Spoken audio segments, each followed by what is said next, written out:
Welcome, everybody. Welcome to our audience online. Today, we're here for Insights at Questrom, the emerging impact of AI on customer engagement. Big topic.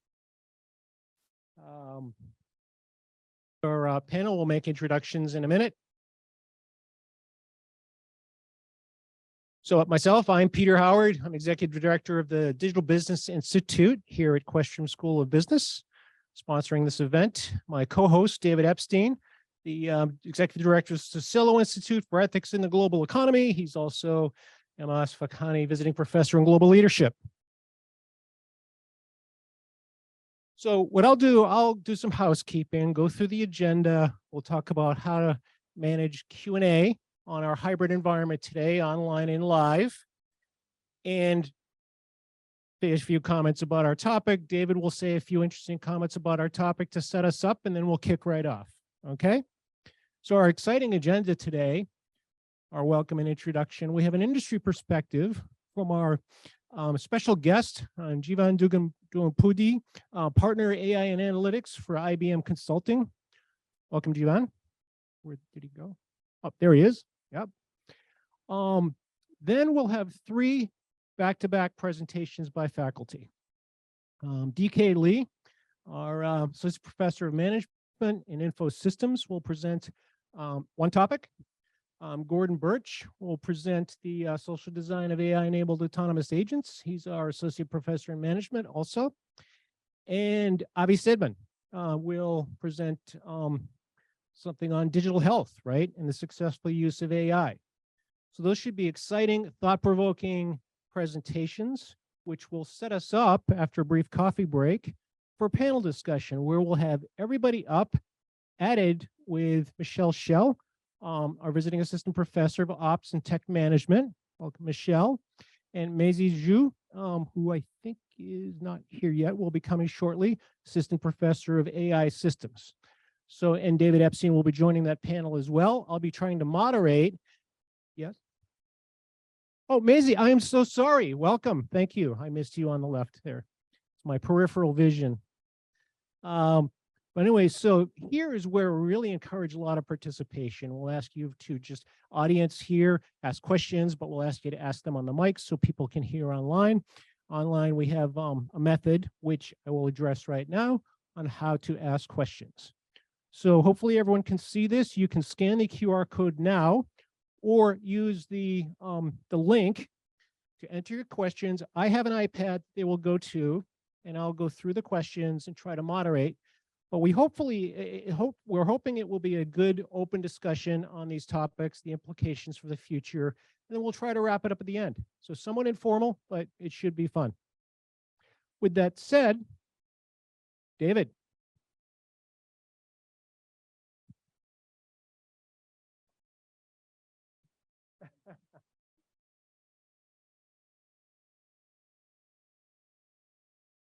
Okay. It's on. Okay. All right. I thought for a lighter way to start out, I was working last night at my dining room table with my granddaughter, and she wanted to read my introduction, so I recorded her to do it, and I thought I would have that. So. Good morning, and welcome to this important conference on the use of AI for customer engagement. As the Executive Director of the Sicilo Institute for Ethics in the Global Economy, I am deeply committed to exploring the ethical implications of technology in our rapidly changing world. The use of AI in customer engagement presents complex challenges and opportunities, and it is crucial that we approach these questions with a deep understanding of the ethical considerations involved. Today, we bring together experts from various fields to delve into these critical questions and to explore the role of AI in customer engagement from a variety of perspectives. I am honored to welcome you all to this conference, and I look forward to a productive and thought-provoking day of discussion and analysis. Okay, I lied. This is, let's see, the AI generated voice was a Victoria from Revoicer. There is, I don't have any So the picture here was generated by DALL-E 2 completely, and all of the script was done by ChatGPT without any modification. So I thought I did a pretty good job. All right, so I guess although AI has been around for a long time, and in the research community, as DK pointed out to me, many years worth of research and work has been done, and it's been discussed a lot in philosophy and in different places and sociology. It really hasn't risen to the level that it has in the last couple of months due to now the availability and the opportunity to use things like ChatGPT and DALL-E 2 and all these other ones that's open to the public for free and for use. And everybody has been, anybody who has not been working in AI before is totally surprised at how advanced it is and how scary it might be. So AI, of course, in business goes much deeper than just the sensational things that you see here. Although these are certainly things that we're going to be dealing with. It goes deeper. We've been using AI in business for a while. With that, depth becomes some responsibility. And so one of the things that I want to make sure that we talk about, not only the capabilities of AI, but I'd like to talk about some of the ethical implications of AI. So I'll be doing that along with, hopefully, there will be some discussion that we come out of that. So before we begin, I'd like to just acknowledge that Boston University is on land that is part of the Wampanoag and Massachusetts Peoples Territory. We honor and respect their history and continued efforts of the Native and Indigenous community leaders to preserve that heritage. Today, Boston is still the home of Indigenous people, including the Mashpee Wampanoag and the Wampanoag tribe of Gayhead Aquinas. So with that, thank you, and I'll give it back to Pete. Excuse me. Thank you, Dave. Well, great. So clearly AI is a huge topic. In fact, some research I've looked at indicates that polls and surveys of CIOs and CEOs, it's, if not the top, one of the top 5, certainly priorities for 2023 coming up. Beating out things like security, things like certainly metaverse was sort of flash and still needs time to grow.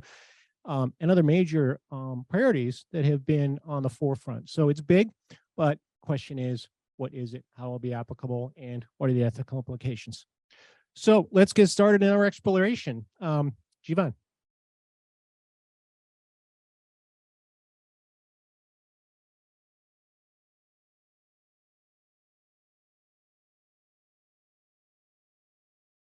I do. Yes.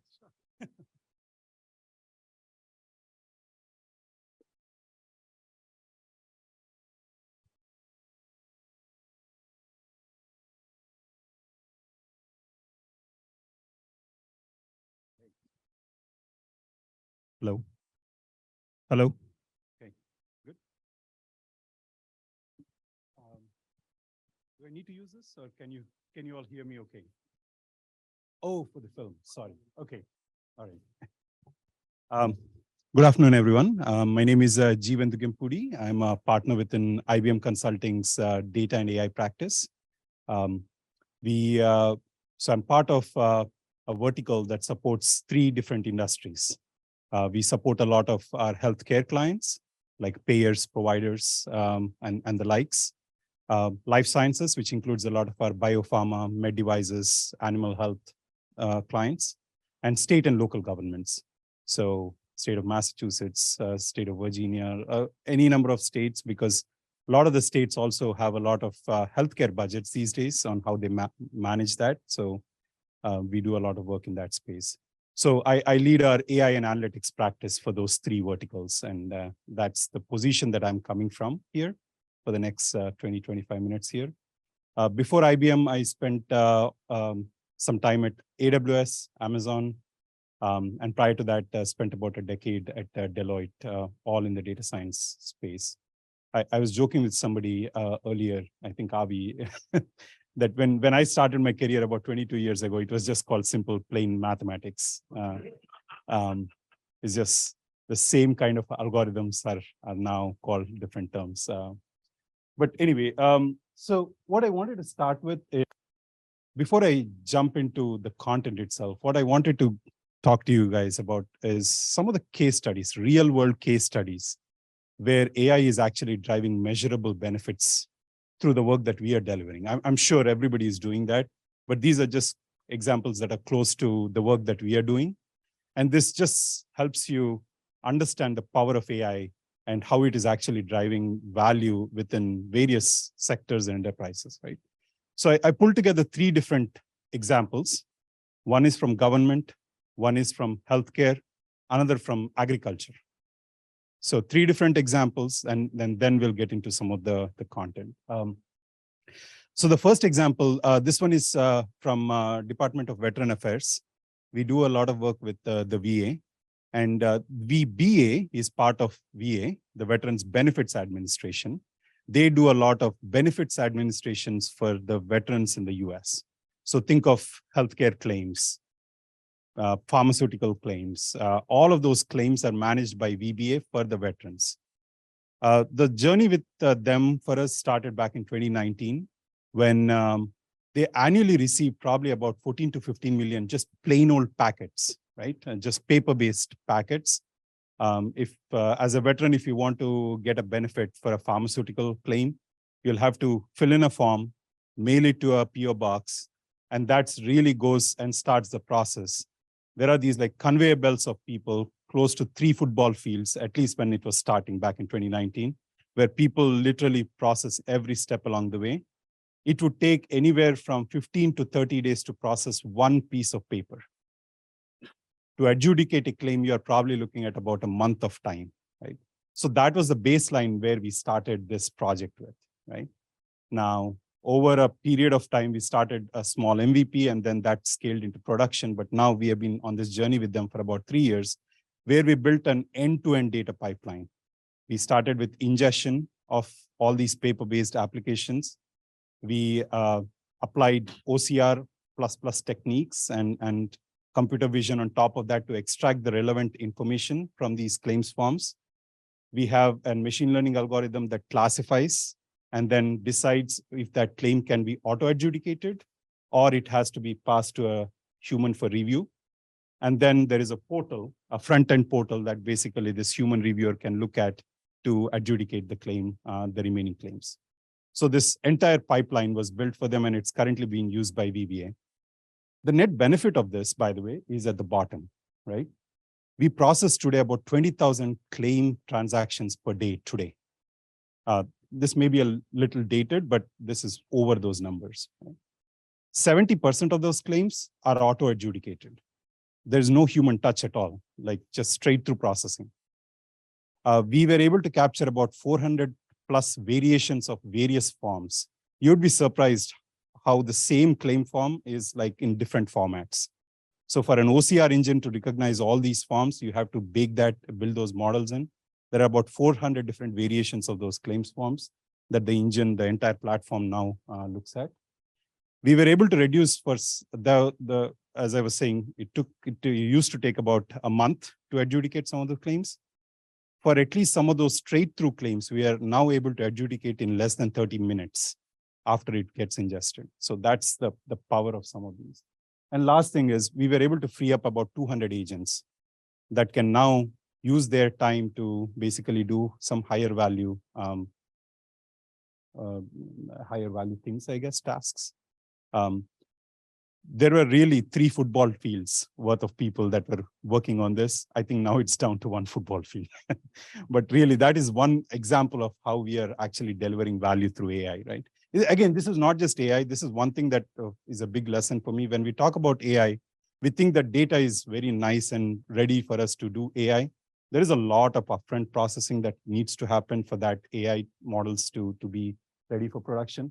So all that data fabric and everything, we ended up building it for them. So that's from the federal space. This is the healthcare example. So all of us have been living through COVID over the last 2 to 3 years. This is for a healthcare payer.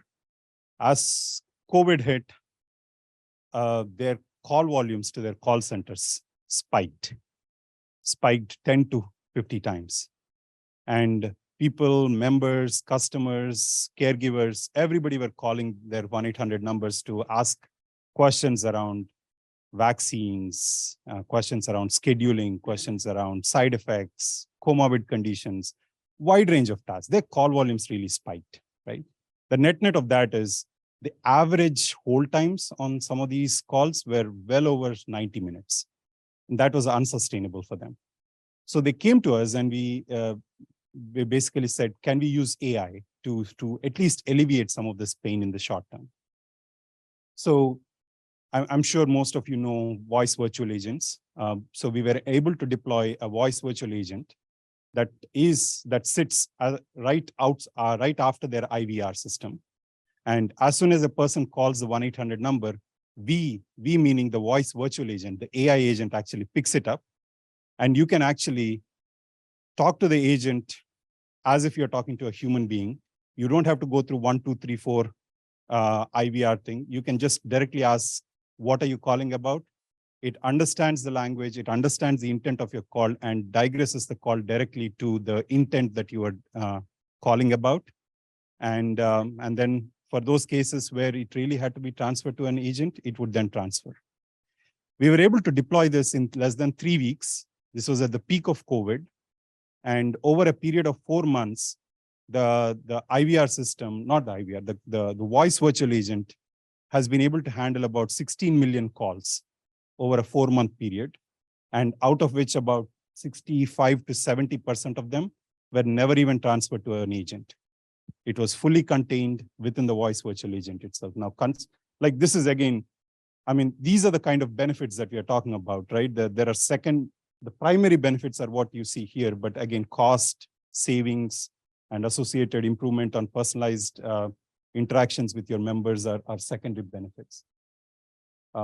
Scheduling was a huge benefit as well. I'm sure if any one of you are calling to get a COVID scheduling during 2 years ago, majority of them were on hold for half an hour or longer. So this is the last example. This is from Europe.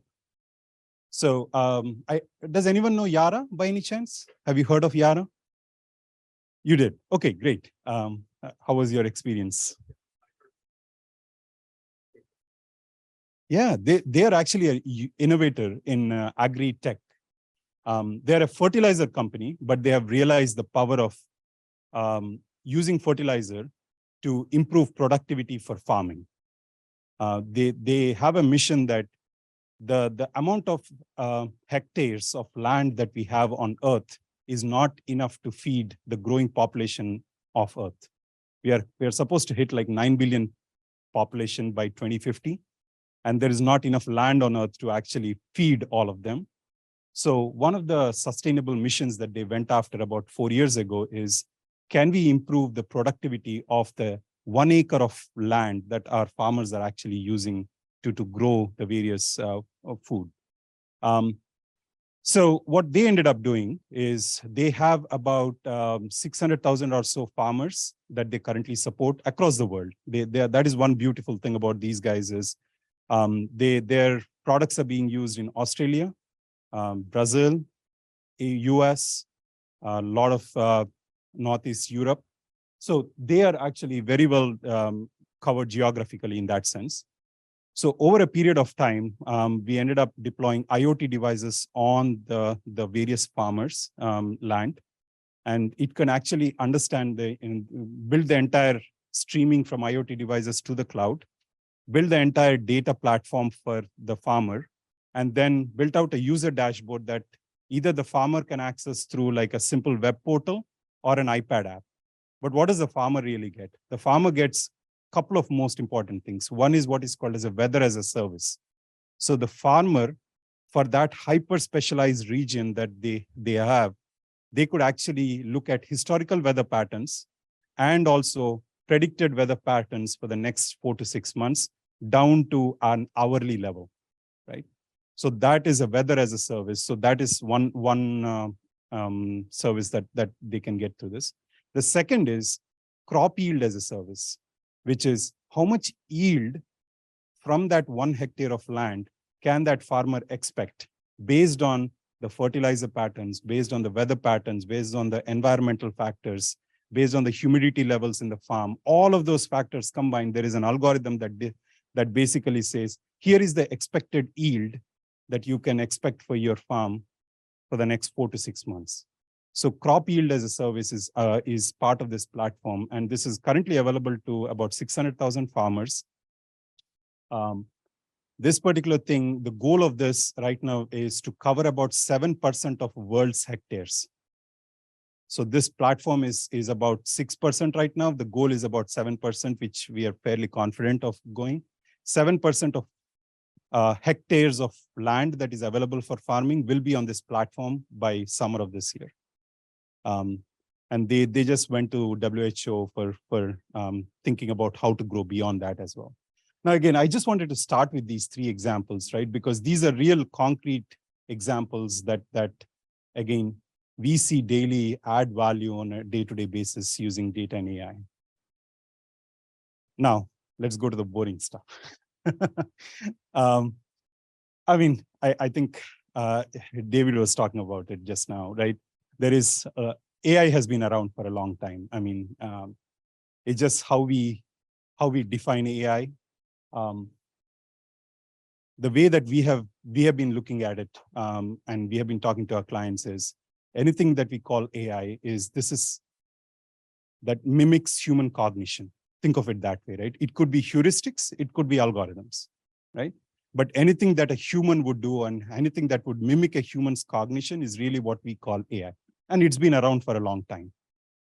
A subset of AI is what we call as machine learning, where I think this is the recent phenomenon, right? Where you have a historical training data set, you have historical understanding of what the expected predictions are, and then you build an algorithm to forecast your future.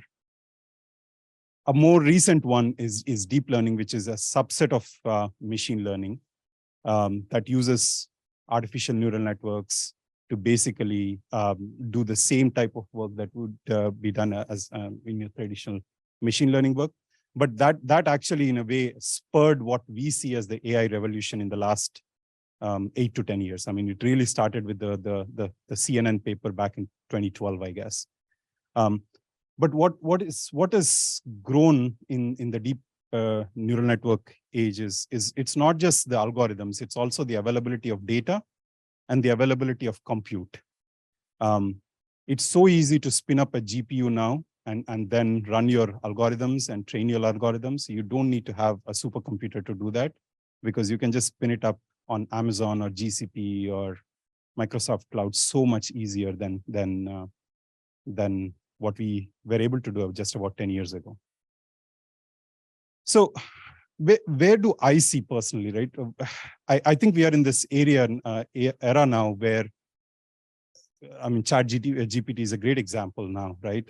There are these foundation models that are everywhere that are serving a number of these purposes. But where I see this actually bringing value is the verticalization of those foundation models, right?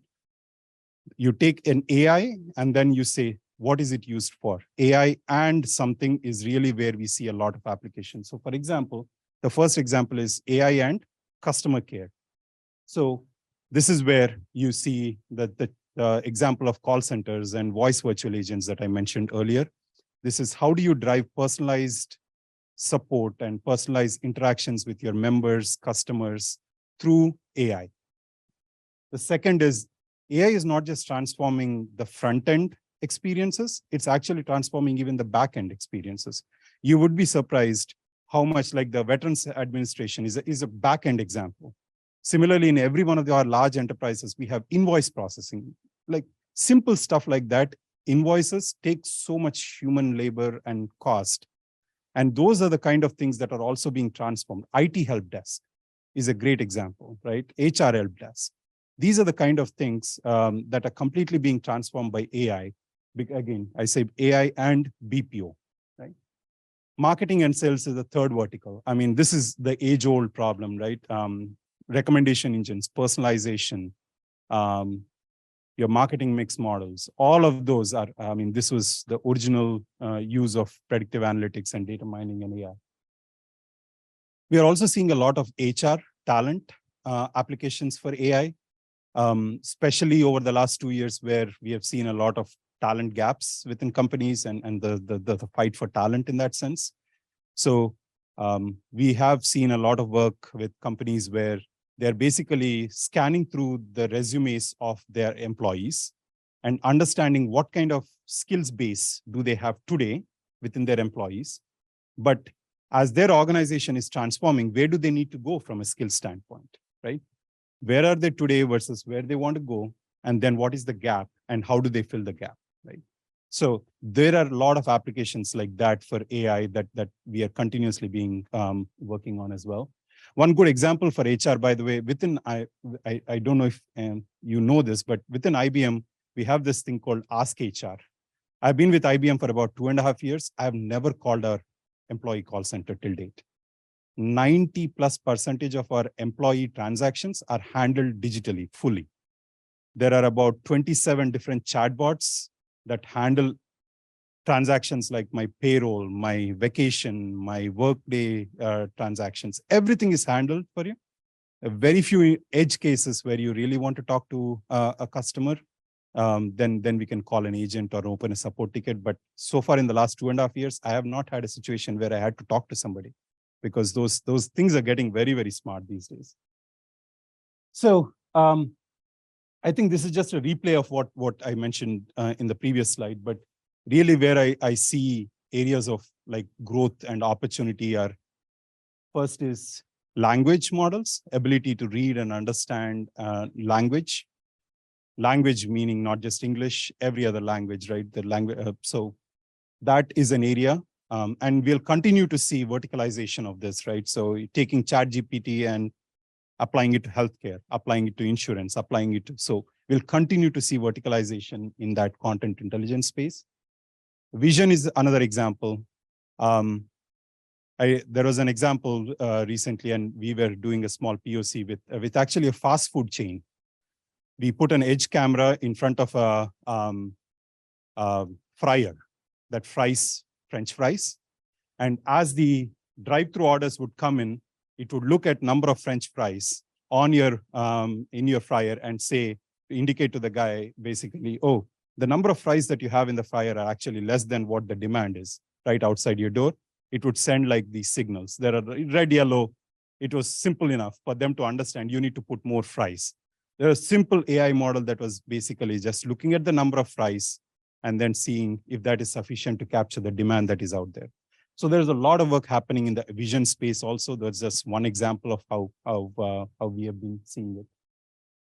AI at scale, again, this may not be the glamorous side of AI. What I mean by AI at scale is a lot of enterprises are also challenged by their ability to scale their AI operations across their various units. So you'll hear this term called ML ops being used frequently, or machine learning ops. This is where you start to mix engineering principles with data science principles, right? And start to like bridge the two between. And that is an area that will continue to grow from a talent perspective, from a job market perspective, at least in the next 2 to 5 years. Because a lot of people have enough data science talent, where they are struggling is operational side of that. And that is where we do a lot of work in the ML ops space. And I just mentioned cognitive care. This is the whole conversational AI side. I mean, honestly, at the end of the day, nothing is possible if you don't have a unified data fabric, right? Because at the end of the day, you need to have a single view of your customer that goes end to end. And today, in majority of the enterprises, unless you are digitally native business, your data is logged in your silos, right? So creating a unified data fabric that cuts across your organizational silos is really, really where, again, as a data scientist, I started my career more on the data science side, but now I'm spending a lot of time here because everybody is challenged on just creating a unified data fabric. Again, I mean, from a value perspective, I think I don't want to spend too much time here. Increasing effectiveness of your current operations, reducing cost, creating net new businesses, net new revenue streams. these are just hard benefits, right? There are so many softer benefits, but these are just hard benefits that AI is actually driving. Now, I want to pivot a little bit and the last few things, because with increased prevalence of AI also comes responsibility on how you deploy these systems, right? So this is where I think this whole trustworthy, responsible AI is increasingly becoming relevant. I think it was just a year ago, I believe, Apple introduced their Apple Card with Goldman Sachs. I think some of you may know this. A husband and a wife, same socioeconomic profile, same income levels, same net worth. They applied for the credit card. Husband ended up getting a credit limit of 15,000, 20,000, somewhere in that range. Wife ended up getting $5,000 credit limit. The only difference between the two is gender, right? It was immediately scrapped. They had to go redo that algorithm that gave them that model. This is just the most recent example. I'm sure there are others, right? Amazon's recruiting algorithm was one of them. There are a number of examples like that. There are these cognitive biases that are inherent, but then below the iceberg, there are also so many of these biases that we as data scientists need to take care of as we deploy. And I think that goes to brand reputation. We are also seeing, because of that increased regulation, White House just announced a responsible AI handbook. I think it came about 2 months ago. It has some pretty good background on what are some of the high-level guidelines. Second, these are just, Europe is always ahead of us in terms of giving these, whether it is through GDPR or responsible AI practices. I've always seen like Europe is much ahead of US in terms of like these responsible AI practices. But it was good to see actually White House also releasing some guidance in how we actually deploy these systems. The complexity is also increasing, as you know. I mean, the models are increasing, complexity is increasing. So the number of people that are using it is increasing. So, and honestly, the last one is we have seen the last 2 or 3 years the focus on social justice. So as we think about it, not just from the hard side of things, there also has to be some ways that we look at, are we inherently propagating the biases that used to exist, but we have to somehow take care of that in our deployments. So I think aspects of, as practitioners of AI or builders of the future, my ask of you is to focus on some of these aspects of responsible AI or trustworthy AI practices. Right? Focus on fairness. Fairness is nothing but, are certain underprivileged parts of your data set getting advantaged or disadvantaged, right? Just making sure that those biases are there. Robustness. There are so many edge cases, and these edge cases are what gets all the press, right? So making sure that your models can handle all sorts of edge cases and all sorts of cases, right? Robustness is very important. Privacy, I think this is a continued debate. Who owns the data? Who owns the models? Who owns the algorithms? Who owns the decisions? All of that has to be properly documented ahead of deploying any AI system these days. Explainability, I mean, I've done some of my earliest work was in insurance. Insurance had explainability way back, like 20 years ago. They said, if you are using generalized linear models for your underwriting, you need to know why the models were actually making a certain decision. There had to be certain reason codes behind your behind the models themselves. So explainability has been around for a while, but now it's become increasingly important. Obviously, transparency, right? Transparency meaning you'd be surprised how many people have actually built the models and they trashed their training data set, right? If you want to just rebuild that model after 2 years, the training data set does not even exist, right? So that is where transparency of how you built the models, how do you did the entire pipeline, saving all of that is so much more important these days, because you would have to replicate that for audit purposes or other purposes in the future. So this is how we do our trustworthy AI models. I mean, this is very similar to what majority of the industry does, again, to be honest. You start with a vision, understand all these various pillars that will be used on how actually think about the end in mind and then work backwards from there, right, to your vision, right? put that as part of your vision, then break your big vision for the future into smaller use cases. And that is where your use case planning comes up. And then once you have your use case, then go search for the data that will help your use case. So, and then once you use your data, once you get your data, then you start to build your models. And then once your models are built, tested, validated, make sure all of your trustworthy AI practices are there, then you go about deployment. This is where operational side of it comes in. And last piece of it is ongoing trust. I mean, as things change, you have to continuously continuously monitor your data for a drift. Your data can change or your models can change. How do you establish a product? Make sure that both the model drift as well as data drift can be captured through your pipelines. Honestly, this is my last slide. I think what I just wanted to do here is just my own personal learnings of being in this area for 22 years now. You'd be surprised how many times we look at it through our lens of, this is a data science problem. This is a engineering problem, but never keep our end user in mind, right? So what I'm trying to say in that first thing is always don't have a nail looking for a hammer. Always have the problem in mind, the end user experience in mind, end user in mind, and then work backwards from there to your problem, right? You'd be surprised how that is still not prevalent, and it's a common problem. Second bullet is just, I've been in this space 22 years. I've seen so many changes. Be ready to be uncomfortable, right? There, as a single person or as a group too, it's hard to keep up with the pace of changes that are happening in the industry. So learn from each other, be curious, but at the same time, be ready to be uncomfortable as you work with your stakeholders. And lastly, to be very, very successful, I think you need to build your trust with all the people that are using AI systems generally. So bring them into the mix as you are designing. Let them be part of your design and build.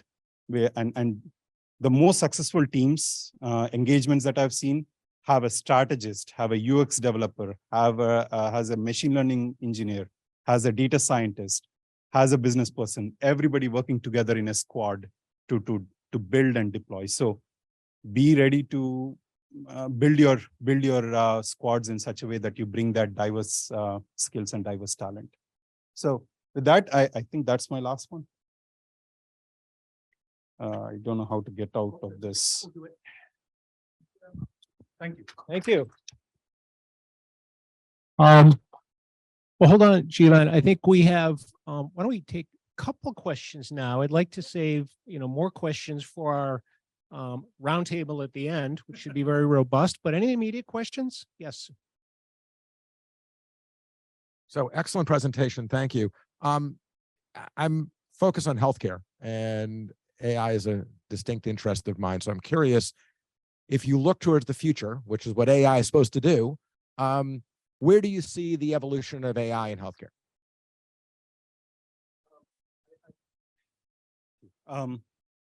I think we'll continue to see proliferation of language models. That is, you could see it as a variation of the foundation models like ChatGPT, but there is so much unstructured data in healthcare these days. I mean, you all know that's still untapped. By some standards, there is like 65–70% of the data is still sitting in unstructured data sources. 80. Oh, thank you. So I think that verticalization will be one big area of growth for AI in healthcare. The other areas that I see is continue to see improved personalized experiences through, it could be through your cognitive care type of capabilities where you are driving more personalization and personalized recommendation to your members or patients or HCPs, right? And that could be through techniques like voice virtual agents or conversational AI, or that could be through digital health, where you do not even potentially have to go to a doctor. It could be telehealth. and how do you embed some of those experiences through that? That's one. I have also seen pilots where, as you know, our physicians are also overburdened significantly.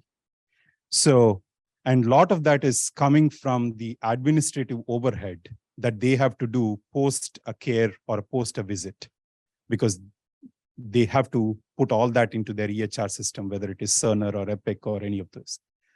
I have seen where ambient listening devices are in these offices that are automatically transcribing the conversation between a patient and the caregiver, and patient and the doctor, and then automatically uploading it as a starting point for the physicians to then update. So that is an area of growth for me that I could see. Again, I mean, these are just some examples that I can see now, but I'm sure there are a lot. One more question and we'll, yes.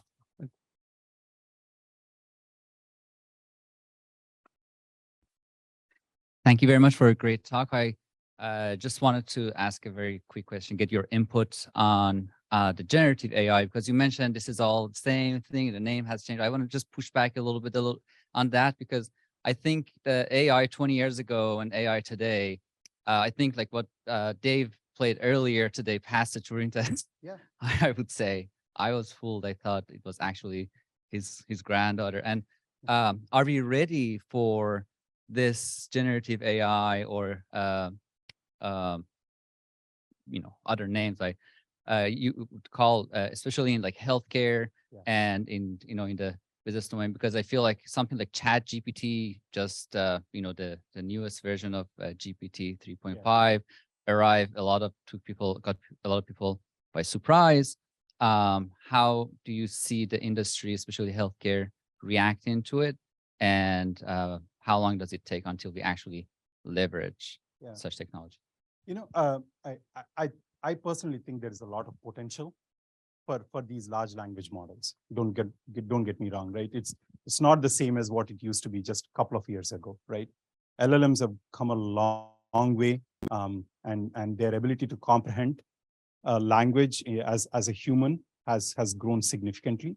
So I do see a lot of potential, but where I'm stopping short of saying is, I think there is still some work to be done in terms of applying it to specific applications in industries like healthcare or any. I think that's something that's TBD yet, right?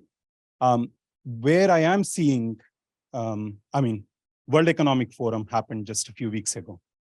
I think I saw an article where every panel discussion had a topic about ChatGPT, right? Because these are CEOs and world leaders knowing ChatGPT. That is incredible, right? Talk about democratization of AI, it couldn't go any better than that, right? But now how do you translate that to real business value? And that is where I think people are like working on. From my side, I think where I see a lot of potential is this goes back to that diversity in your teams, is how do you set appropriate boundaries around how these models are actually built, right? This whole responsible AI practices become even more important as LLMs go much beyond what they are designed for. So for me, I think there is technical aspect of this that will continue to grow, where you have these foundation models getting verticalized for sector and for use cases. But equally important will be the non-technical side of it, is how do you design your AI processes in basically having a framework around it to make sure that you don't use it in formats that it was not intended to, right? And that is a whole area of ethics that is actually being worked on right now. Great. Thank you. Thank you very much. So, to double microphone here, great industry grounding perspective. Now for the research perspective, which hopefully will be intertwined. Professor Lee.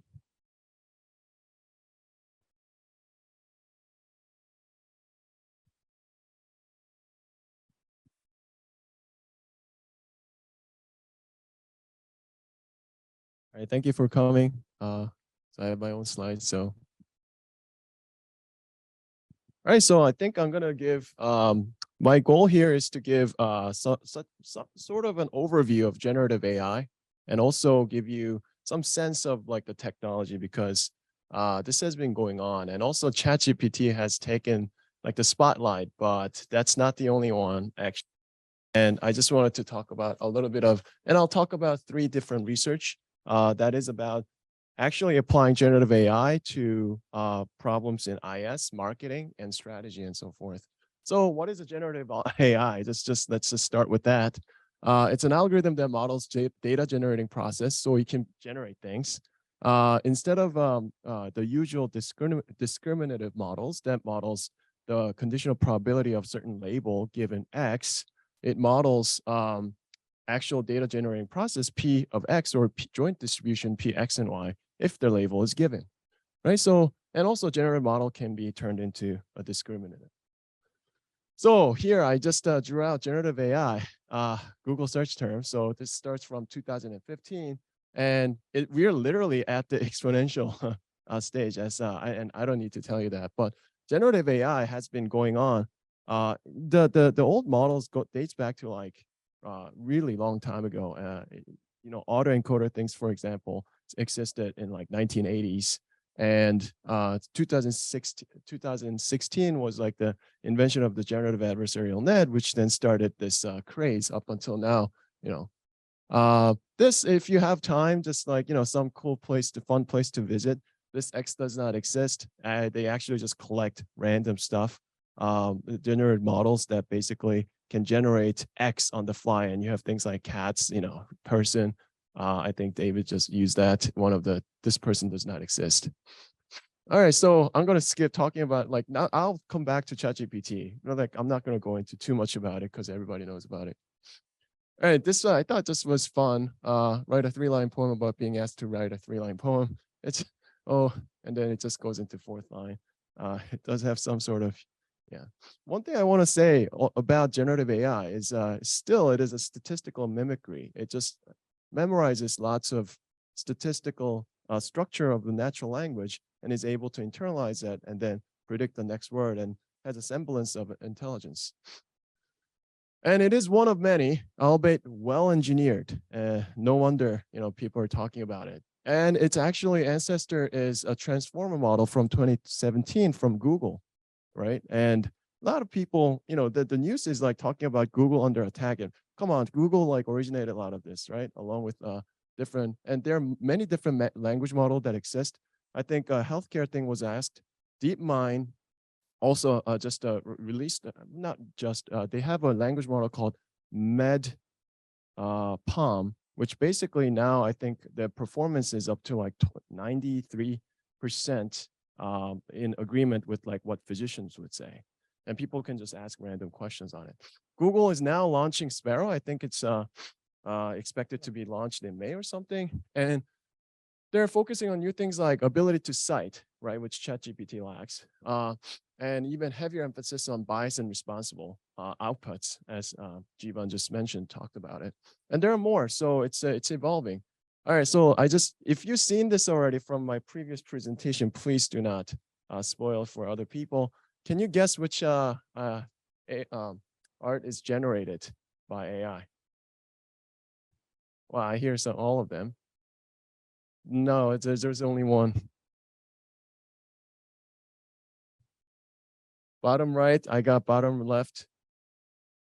Top left, top right. Sorry. Bottom right. Well, okay, so it was the bottom left. And in fact, this one is created by Midjourney, went into Colorado art fair, and then it won the first prize. And then when later the judges were asked, like, what do you think about it? Judges were like, oh, this is cool. We don't care. You know, it's getting, you know, how about this? Now that you had a practice, what about this?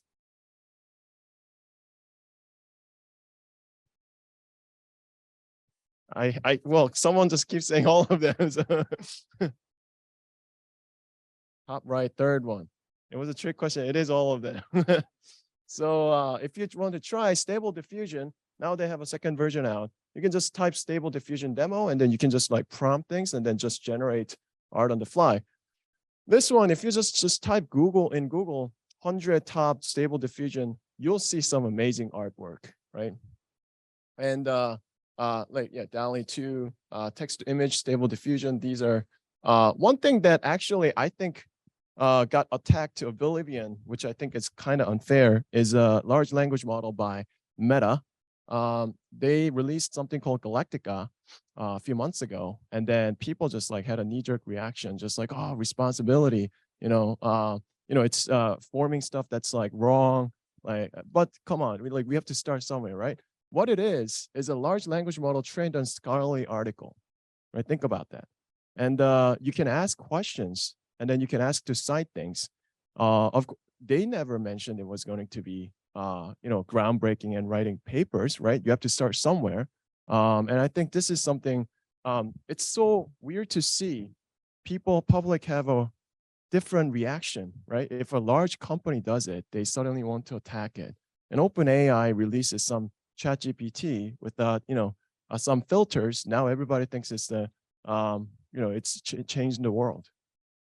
In fact, Microsoft and Google, and not Microsoft, Google, Facebook, all these big companies had this technology for a long time. And big companies, tech companies, were concerned with, making this responsible because of the compass, the Florida judge. Yeah, I'll skip on that.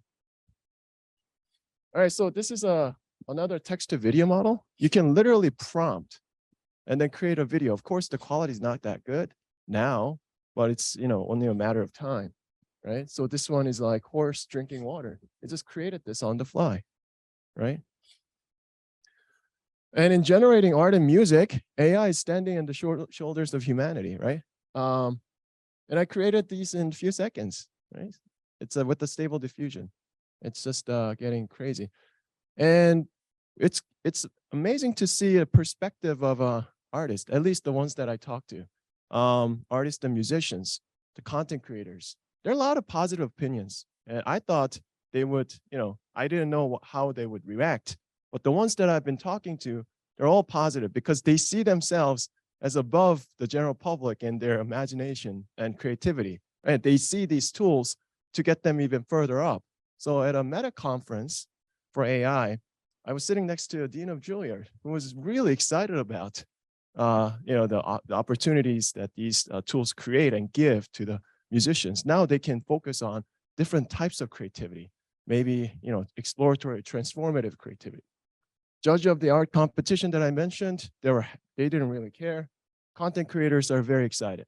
But it remains to be seen, if this is actually true or not. I don't think we know yet. Here's a bit of a, some milestone in the history of generative AI. The first, basic autoencoders go as far as 1980s, and 2014, not 16, was the one of the first, actual realistic instance generating model called GAN. After that, 2017, the transformer, it's titled "Attention is All You Need." It's actually the one that started all. It's a grandmother of all of these language models, right? It stands for, and then the GPT stands for Generative Pre-trained Transformer. And most recently, the diffusion-based model has have been becoming really popular. So here's a bit about what they talk about in OpenAI and GPT-4. I searched for that. So first of all, Allen Institute says that humans have approximately 86 billion neurons in our brain, woven together by 100 trillion connections. So GPT-3 in 2020 cost $4.6 million to train, right? And this GPT-4, I don't think they have actually released the stats yet, and I don't think there's, no one knows unless you're in OpenAI. But according to one of the articles, and quote by Andrew Feldman, who is the CEO of Cerebras, is an AI supercomputing company. It could be 100 trillion. Who knows? I don't know. And that's literally about what they estimate the human connections to be, right, brain. And whether and this is the size of the parameters for GPT-3, and this would be the GPT-4. If that's true, but who knows? Now, the question lingers here. Will bigger models fundamentally change the game? No doubt it'll increase the performance, right? But we might need some new type of data to further advance the state of AI. I'm going to talk more about that later because it has already internalized a lot of the data that's available online. Not everything, but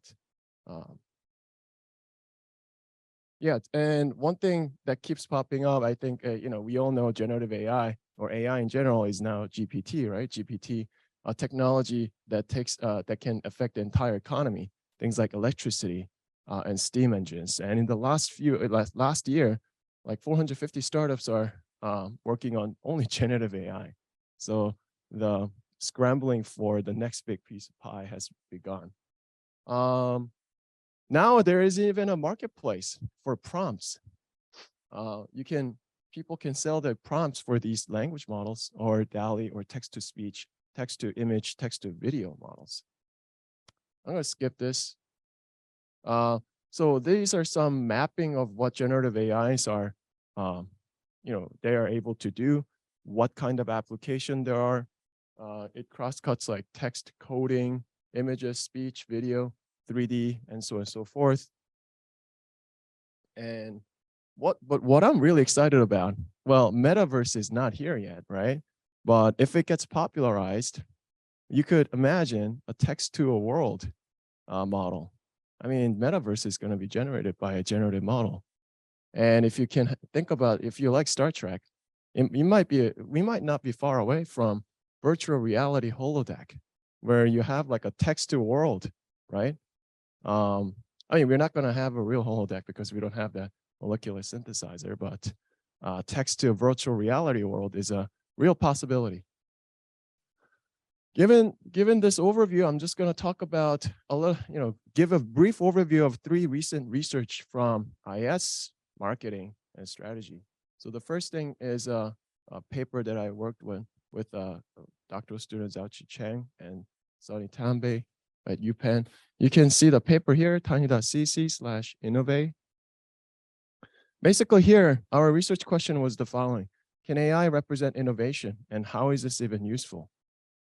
And so we prototype using one of the generative model family, variational autoencoder, to estimate this entangled representation of patterns using both structured and unstructured data. Basically, we're finding representation of these multimodal objects like patterns and see if we can dissect them, so to speak.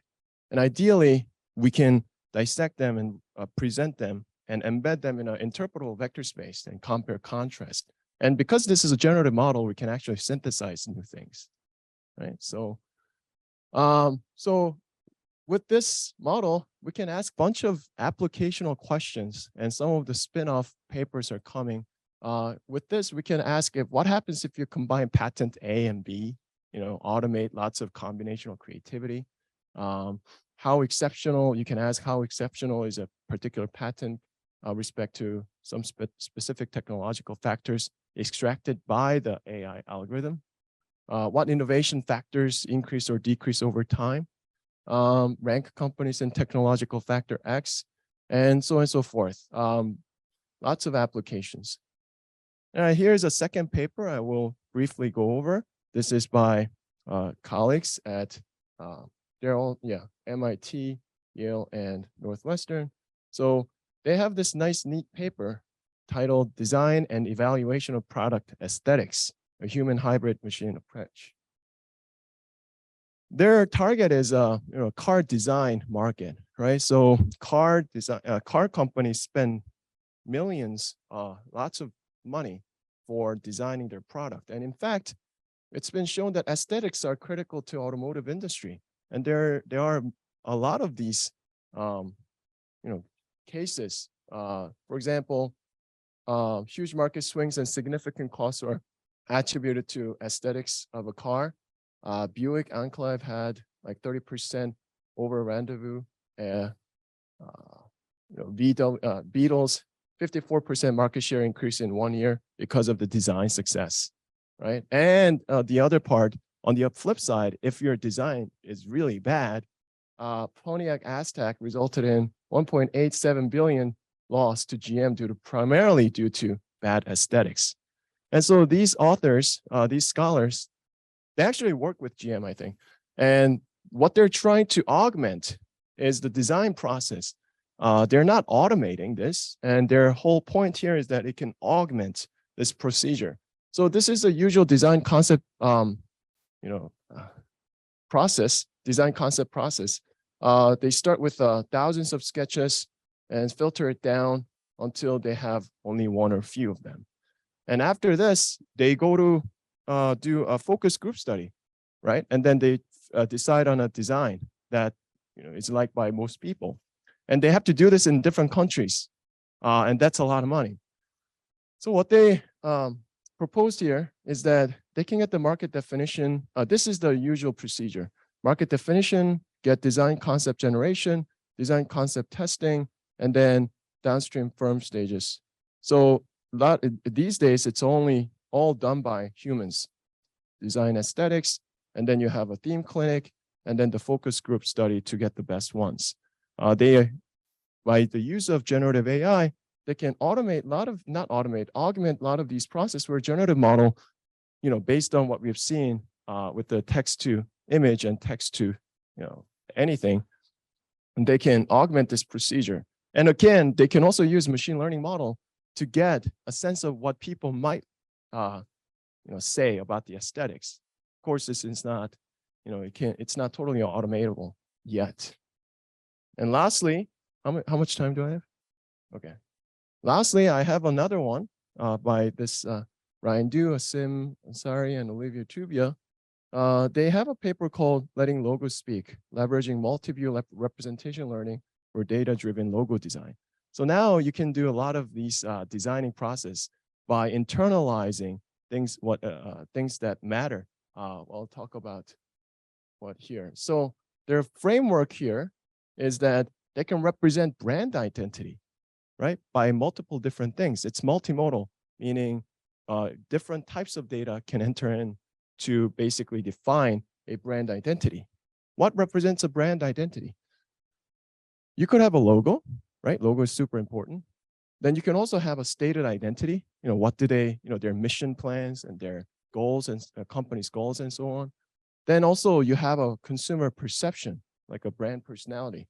A lot of that can be scraped and understood from social media, for example, right? And you have a firm function like industry tags. Based on this, what they propose here, again, it's a generative model, but this time it's multimodal. It can incorporate a bunch of different types of data. And then they find an embedding of a company that represent all of these different characteristics. And now they can automate or augment a logo design or even identity website text design. So given data on one or more multiple views of the brand, find a representation that predicts across them. And and here you can do this, you can do these kind of fun things where you can ask, give me a Gucci of Nike, and then it gives you like the closest one is Under Armour, for example. Mercedes of Old Navy, it gives you like Ralph Lauren.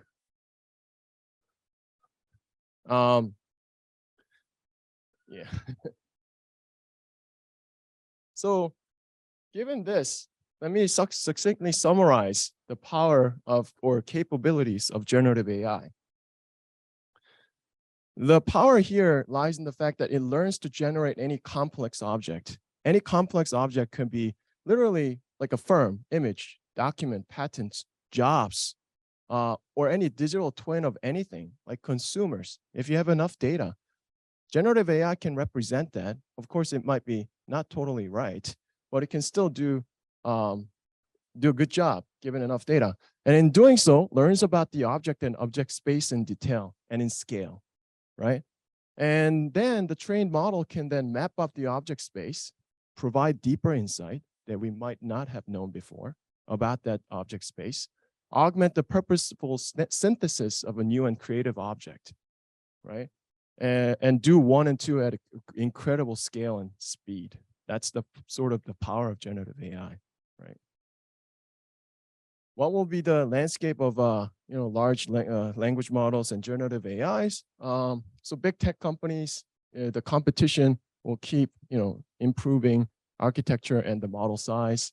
They're going to these firms with lots of computing power and data will be pre-training general knowledge such that later small companies like individual users like you and I could just use that and fine tune or modify some weights for a specific specialized task. And that's going to be the landscape. And of course, the competition for responsible model is full on right now. Harmless, citable, honest, certain human injected value.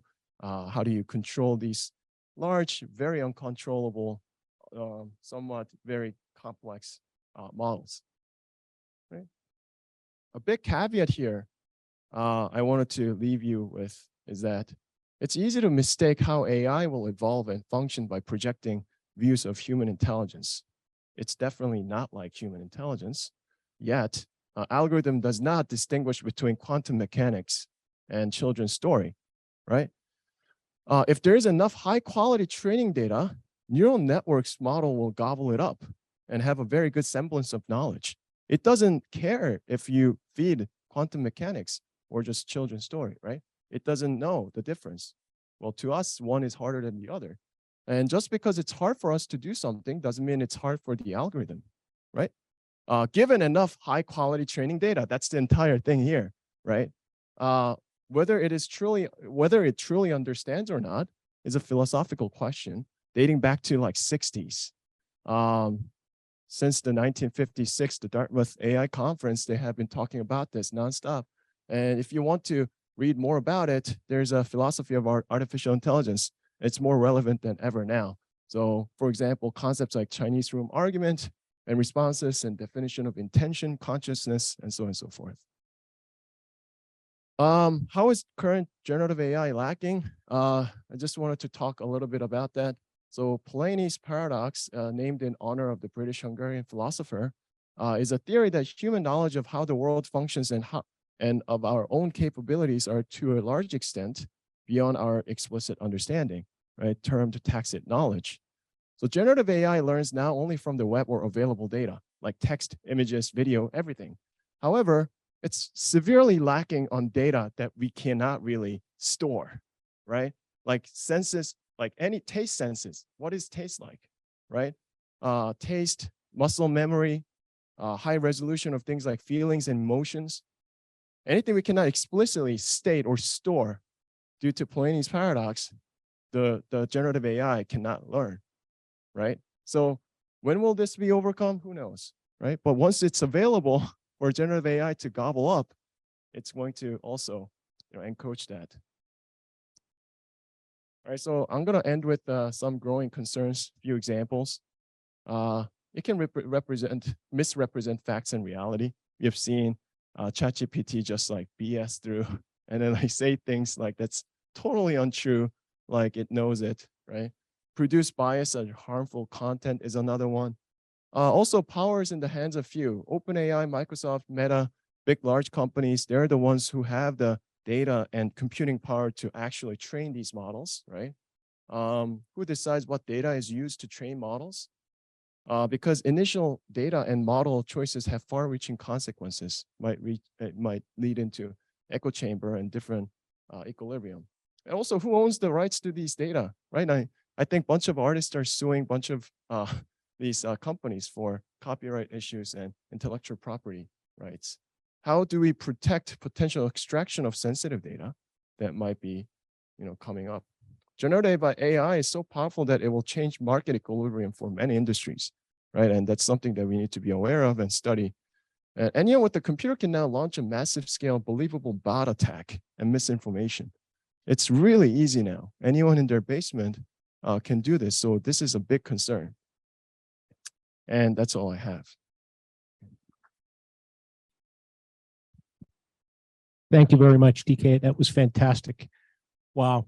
I think in the interest of time, we'll keep going with our presentations, and we'll have plenty of time as a reference to have robust Q&A in our panel discussion for over an hour at the end of this. So with that, Gordon Birch. Thanks, Pete. And thanks to the other speakers. Jivan, you teed this up quite well. What I'm going to be talking about here is really focused on AI that's deployed for consumer interaction. And a lot of this is very much focused on conversational AI, for the simple reason that a lot of the applications there are to, in fact, interact with consumers. And many of us have probably all interacted with conversational AI now if you've tried ChatGPT. And so part of what I'm going to touch on here is related to issues of user interface design, but also related to issues of like ethics and privacy and data sharing, because I have to ask the question, when any of you interacted with ChatGPT, did you think about the fact, why is this free? Why do they deploy this thing just so everybody can use it when this is a company that's probably trying to make money? If you think about it, the reason is because you're giving them data, right? They got so much data in just a few days, which is totally massively going to improve their model. They can make way more money off of it, right? And nobody even thought about it. So these kind of considerations are pretty important to think about, as is generally questions of trust in these systems, which Jivan again teed up at the beginning as a point of issue. So I'm going to talk about two specific studies that I and co-authors have done in the last year to year and a half, 2 years, I guess, that we're continuing to do, which are all in the area of conversational AI. And thinking about specifically the social design of these things, because they are in effect social entities, right? You deploy these and they will have social interactions with people. And a lot of the focus has been on, as you know, we've seen a lot of discussion today, technical implementation, like how does it act? How do we drop this thing out there and get it working and performing well without as much thought necessarily to, well, when will people trust these things versus not? Or how will they interact with them? Or what consequences may deploying the wrong thing have on a consumer's behavior or some other user's behavior? Because these things are actually collaborative in many settings, right? The process is not just the machine and just the person, it's the joint interaction between the two. You want that to look good. And you have a little bit less control over what the user is doing than you do over the system. So you need to think about it, okay? So focusing on conversational AI, I think, you know, if you go back a few years, most of this was text-based, like chatbots and things, but the vast majority do not work particularly well. Like I think Meta has put out statistics basically indicating that more than 70% of the chatbots deployed on its platform by businesses are basically non-functional. So if you test them at random, they make mistakes within like 3 points of exchange and they get lost and need human intervention. They probably improved a bit now in the last couple of years. But a lot of businesses are deploying these, not just on third-party platforms like Facebook, but also internally for their own system. There's a big thing in the banking industry, for example, where you have Erica from Bank of America. And also increasingly, as Jivan mentioned, now we're starting to see a shift towards voice-based chatbots and conversational AI using voice. BP, for example, using this for internal SLA agreements with contractors and things to interact with their quality issues when they call in. So there's lots of examples I could point to, and I can give you stats like conversational AI market is supposed to be over $18 billion US in the next 4 or 5 years. It's a big thing. I don't think I need to make that point necessarily. The context is important, okay? And when you think about issues with sort of the social design of these tools, especially ones targeted for consumer interaction, well, there's a lot of questions that pop up, like what should we be doing? So after I have the system in place and I throw this thing out there, there's a lot of choices I can make that are sort of aesthetic in nature or social in nature. Like, should I give it a name?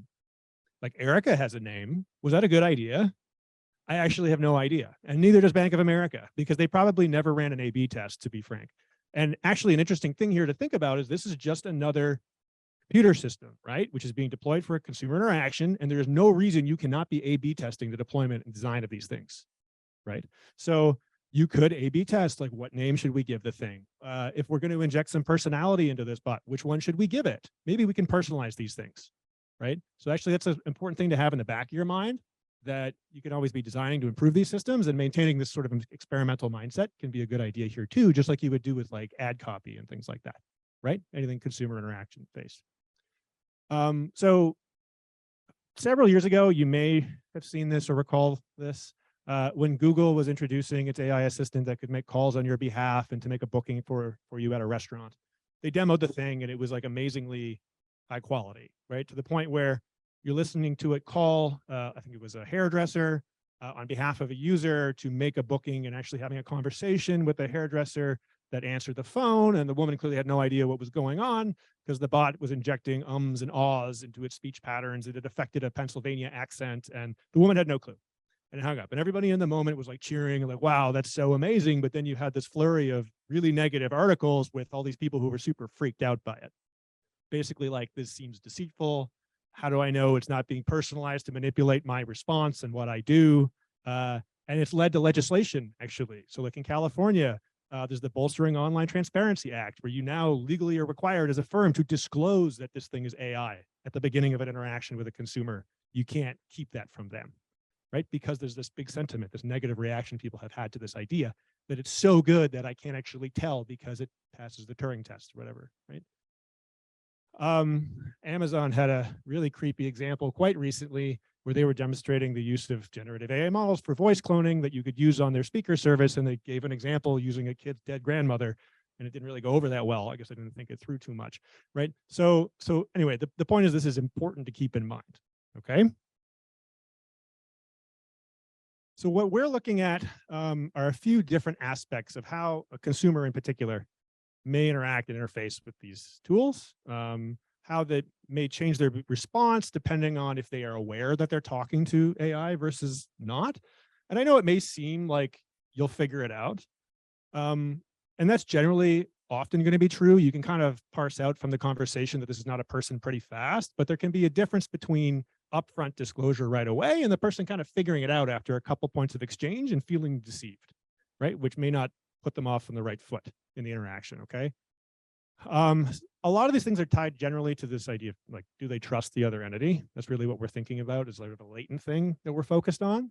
And we're gonna look at a few things. So we're gonna look at a first context where we ran a study where we looked at in sort of imbuing a text-based chatbot with sort of social affect, right? So we're imbuing it with a name and social presence and other cues that I'll explain in a minute that kind of signify more of like an anthropomorphic agent, so a human-like agent on the other end.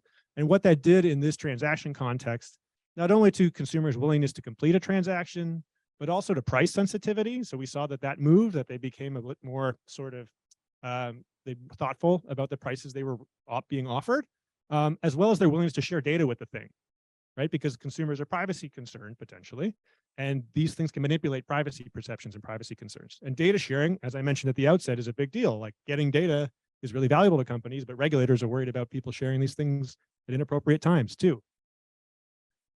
The second study is looking at voice-based conversational AI as the context. And here, the first one was a field experiment we ran in partnership with a company, a retailer in the US.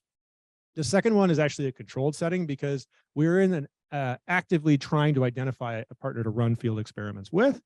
And I'll talk at the end a bit about this because voice-based conversational agents have a lot of applications beyond just consumer interaction. Like, you can think about using them for political polling, where the implication could be that you actually change the answers people are willing to say, like how truthful are they in their responses on sensitive topics and things like that. So we've been talking a little bit to a partner about doing some experiments with that. Okay, so I'll give a bit more detail on each of these. So our first experiment, because we wanted to understand things like how, whether trust impacts of various social features that are incorporated into a bot that a consumer interacts with might have effects on things like price sensitivity. We identified a retail partner that would basically, the way they had done their sales process in the past, or actually it was a purchase process. This is like a used clothing buyback retailer. So they basically, all their inventory is sourced from people who already have clothes. They buy them from them and then resell them. Okay. They used to do all of this in a really manual fashion. So as Jivan mentioned at the outset, a big motivator for adopting these things was automation and speeding up processes and making things more efficient. That's what the company was really worried about. So it used to be highly automated, or sorry, highly manual, where somebody would kind of go to the website, or they'd go through an advertisement on one of many different platforms, soliciting their inventory, their clothing, and asking, can we buy these things from you if you have these brands? And the process would basically be fill out a web form, submit, an employee gets back to you. There is some exchange either over the phone or via email.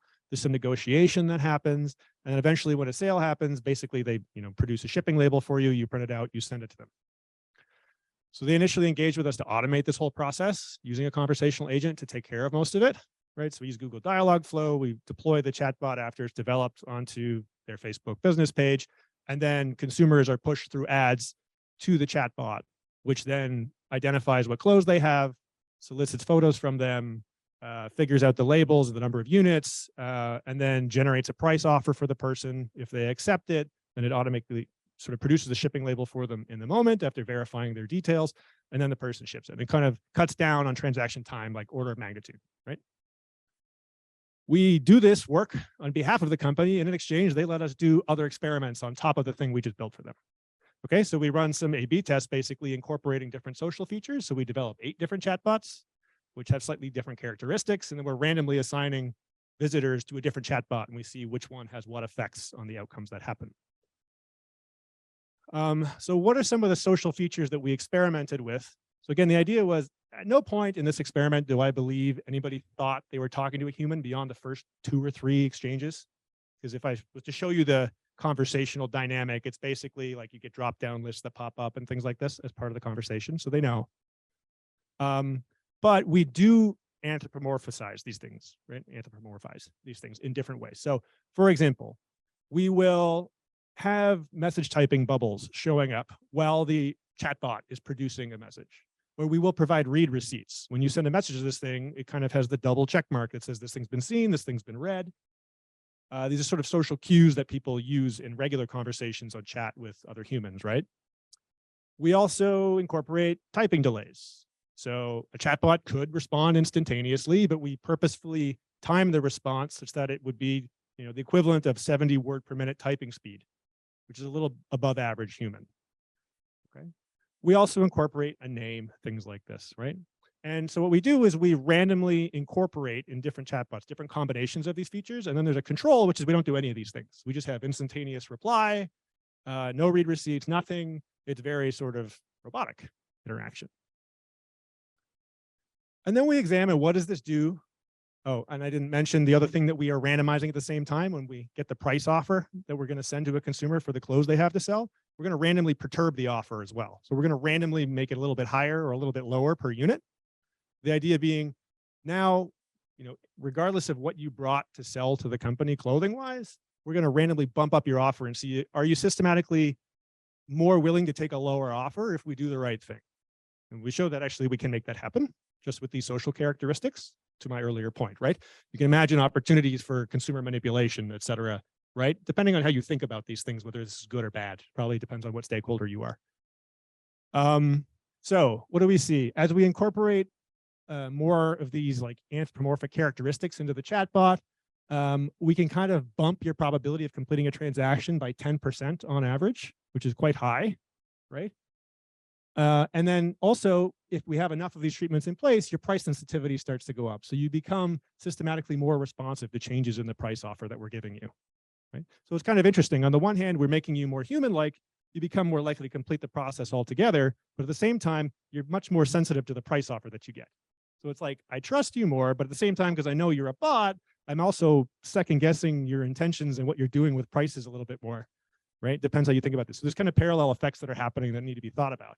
These are very important points of consideration for like a retailer, right? Because some of their number one concerns are like process efficiency, good responsive consumer interaction, the whole reason we deploy a chatbot, but we also care a ton about price sensitivity and pricing decisions, okay? This on the left is showing where the effects happening process-wise in terms of when we ask you to share data with us that we need to complete the transaction, where are the effects actually showing up in that data sharing? And we don't see, if you tell us what size box you think you need, no, the treatments aren't making much of a difference there. If we ask you for your mailing address, then we start to see some weak effects once we get to enough characteristics baked into this thing, human characteristics. And then it starts to really have an effect when we start asking you, what is your full legal name? What is your phone number? That's where the effects are actually coming out. So it's like the more sensitive data is where things are starting to happen when we give these enough features in place, right, on the chatbot, which is, again, a little potentially scary to think about. Okay, so this is study 1. Well, now I'll briefly talk about a second study, and this is one that we've finished. This one's not yet published. It's sort of in the peer review process right now. So what we do, this is a controlled experiment. And the setting's a little odd to think about, but basically what we're doing is we're having a bunch of human subjects who connect in online. So they're recruited through prolific.co, which is an online platform for research subjects. And these people are recruited to play a game that many of them will be familiar with from participating in these kind of experiments, which is a trust game. It's called the investment game. Basically on the right, this is how the game works in the traditional setting. So a participant comes, they're paired with a random other partner. They are then asked, would you like to play with this other person? And they can choose to walk away and keep some amount of money they were initially allocated, or they can choose to play with that other person and sort of hand the money over. And then it's up to the other person to decide if they just keep the money and leave, basically take it from them, or instead kind of roll some dice. And if the right numbers come up, everybody gets more money and they give some of it back. So it's a trust game. The whole point of this is to understand when will people trust other people. We take a variant of this game where we replace party B with an autonomous agent, right? So voice-based. Person doesn't know that necessarily. That's one of our treatments where we disclose this information to them that the other party is AI. When we don't disclose it, there's no indication to them that this is not a person that they're playing with. And there's a variant of this game which allows a little bit of communication to happen between the two parties. Okay? So we basically take that variant and we put it online, and the communication can happen either through a text-based message we send to you, or you get an audio message, and the audio message is synthesized. What do we use to synthesize? Well, we have some code. So Baidu had a model from like 2018, which I'm sure is like latest stuff is a million times better than this, but we're going to show even this works. Okay. And we synthesize messages from the original study that was published that people actually passed in the real experiment. We synthesize voice messages. So they're like things like people promising that they will, you know, roll and give some money back if the first party just agrees to hand over the funds, things like this. Okay. We synthesize using multiple different voices. So one is just a randomly selected voice. We have a corpus of like 1,000 different voices. We could use this process to figure out an optimal voice for a particular customer, for example, right? You think about that. We have another where actually the way we have people read the consent statement to participate in our study, we make them call into a phone number and read it to us. And it's a, I don't know, 5 to 7 second audio clip of them reading a fixed set of text, which was purposefully designed to hit the right phonemes, et cetera, so that we could synthesize off their voice after in a way that would sound okay. And we do this as another condition where some people are randomly assigned to basically play with themselves, and they don't know that.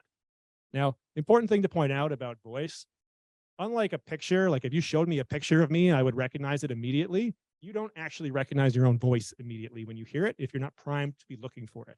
Because the way you hear yourself, you resonates through your skull, your own voice. And so when it comes back to your ear, it sounds different than how other people hear it. This is notable, right? You may have experienced this if you hear yourself on a recording and you think you sound weird, right? That's the basic idea, because it's not how you hear yourself. So if you're not listening for it, you don't know you're talking to yourself.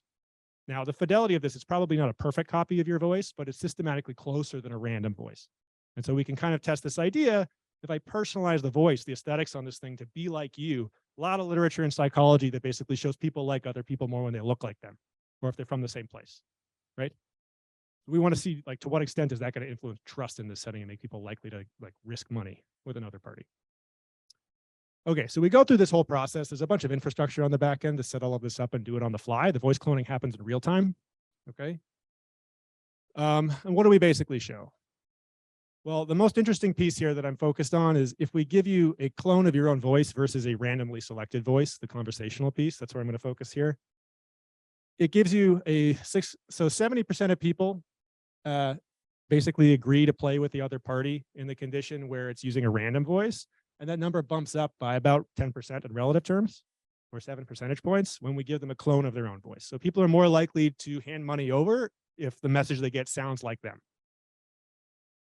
In particular, this is also really dependent on the fidelity of the audio. And the reason I'm bringing this up is that the quality is only getting better as time goes on. So these effects are going to get larger as time goes on.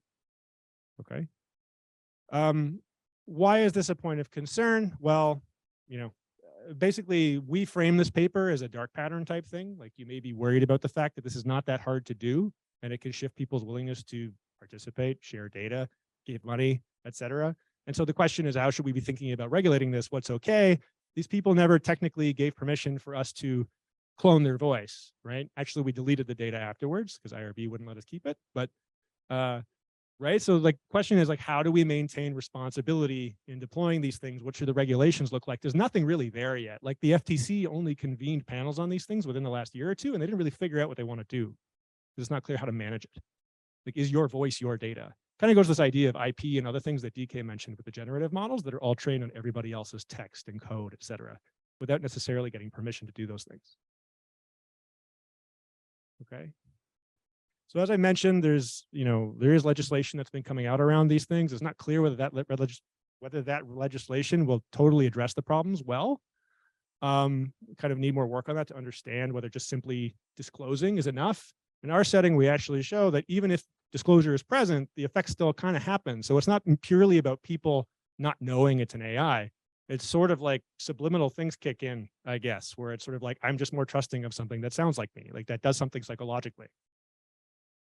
There are recent instances where people have used voice cloning for quite nefarious purposes to, social engineering, et cetera, to get money basically out of a bank successfully. And there's fairly recent work as well that has talked about sort of privacy aspects of a voice signature from a consumer, that you can actually, using a voice, predict facial features of the individual who owns that voice fairly accurately. And then that raises the question, well, I can know things about you sort of demographically quite easily just based on how you sound, and I may do things with that information. If you think about some stuff that we're looking at doing now with audio advertisements, what we're basically doing is we're going to run a bunch of audio ads on Spotify. And some of these, we're not getting into the space of interactive audio ads, by the way. So conversational AI in the middle of like a podcast. So you can ask a question, it'll just start answering you. Like that's not that far away. But one thing we're looking at now is, well, if I know I can target my ad to a zip code or something, and I know the demographics of people that live in that zip code, and I have a bunch of voices that I've gotten from people because I paid them to read some stuff to me, I can take like an average voice embedding from that zip code, and I'm going to dynamically give you the voice over in the ad that's the one that's probably most likely to be like you, and then see what does that do to my ad performance. Okay, so that's something we're doing right now. And then the other thing that I mentioned is thinking about using these tools within political polling, because there's some recent work that Pew ran experiments where they basically showed the mode by which we collect data on political questions shifts people's answers. Like if you fill out on a web form versus somebody calls you and talks to you, what's your willingness to admit that you would vote for a particular person or party? That can shift around. You can imagine this stuff can also affect people's willingness to be truthful in what they say. So we're kind of this sort of directions we're taking these things next. Okay, so I'm going to stop there. Thank you for listening.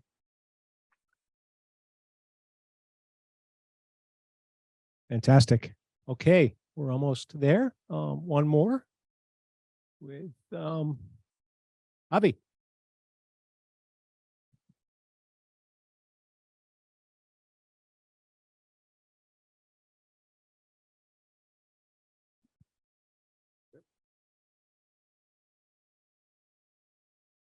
Okay, good afternoon.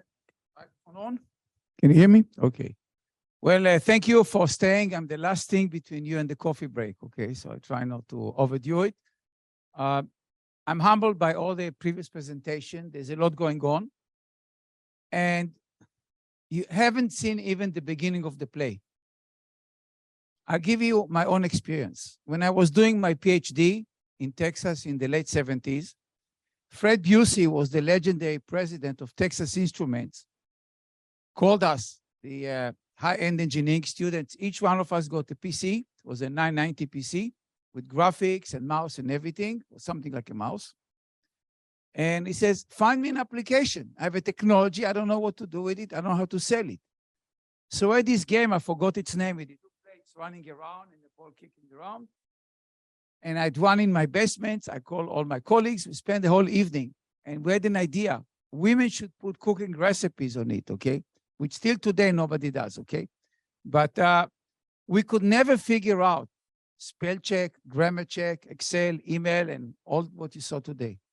The point is, it's extremely difficult for us to see through technology.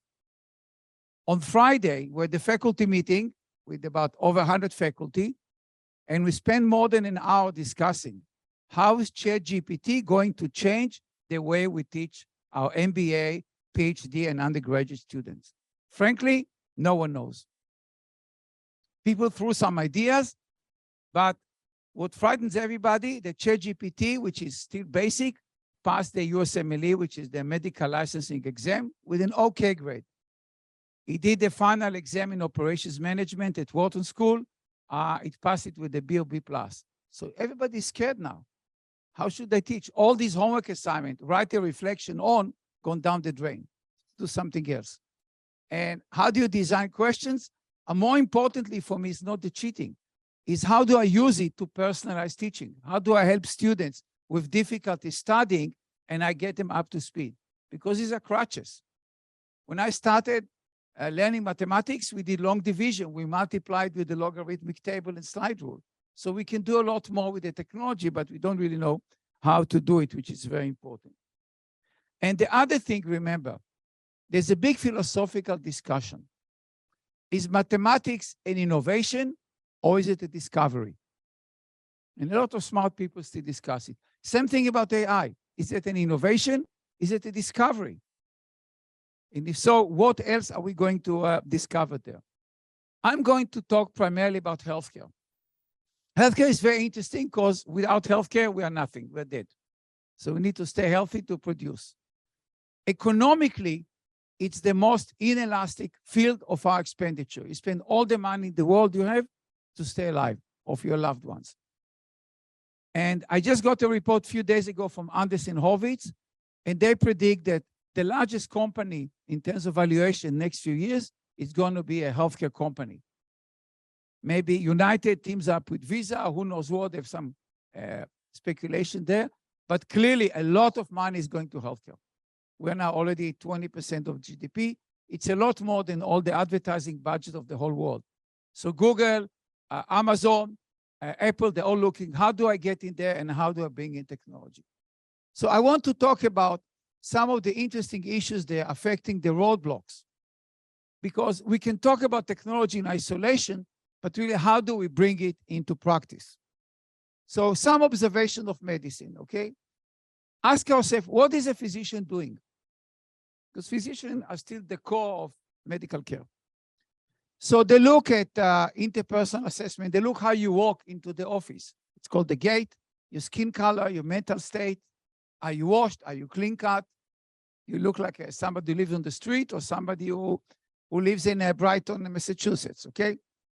They do physical exam at times. They look at scans, X-ray, CT. They look at text reports, referral notes. Somebody send you to me as a psychologist, orthopedic surgeon. Why are you coming here to see me? Okay. I look at the flow report. What happened to you on bed overnight when I come to the morning rounds to treat you as a patient? Okay. Then there's tabular data, the lab report, the CBC, the complete blood count, medication, etc. There's time series. What is your oxygen saturation? Is it going above or below over time? Your blood pressure, EKG, EEG, the brain function, fever, urination, what have you. The point is, can a machine use multimodality data to collect all this? As we speak today, it's close to impossible.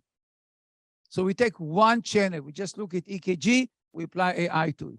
We look at blood pressure time series, we apply AI. That's not how physicians work. So we need to combine multimodality. You see, it's just some example, and that's difficult. IBM paid a lot of price in trying to read physician handwriting. It fell on its face. It's impossible. And physicians don't like to type. So we're developing technology, voice to type, etc. The point is, it's extremely difficult field. This is how our healthcare system looks like, okay? Now try to fix it, okay, without breaking too many parts in the process. And over the year, it becomes even more complicated.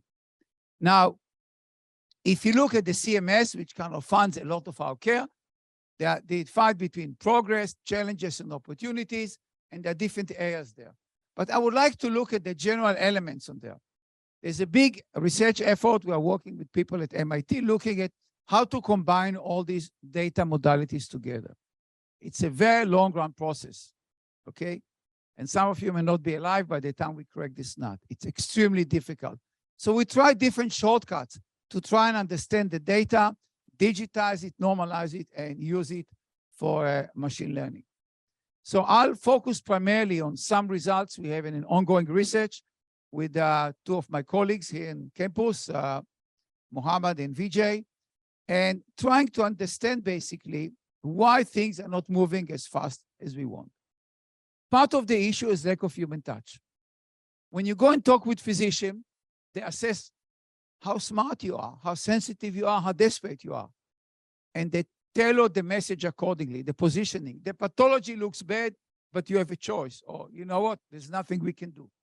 Where do you define the line? Do I get a hug before I leave the room? Do you look as if I'm lost case? Or you say, I'm going to refer to the #1 national expert, and they will help you stay alive or alleviate your pains or whatever. So these things are extremely difficult as we speak today to automate, okay? Collecting, sensing the patient reaction is one of the challenges we have now. How do you get feedback from body language, from the tone of conversation, the eye movements, the positioning of the caregiver who come with the patient? So that's something we're still struggling with. The other one is the responsibility issue. What do I mean by that? Diagnostic error is the reason physicians are paying for medical insurance. If you're a gynecologist practicing in Massachusetts and you deliver a baby, your insurance premium is around $160,000 a year. It's a big chunk of your payroll. But what happens when AI makes mistake?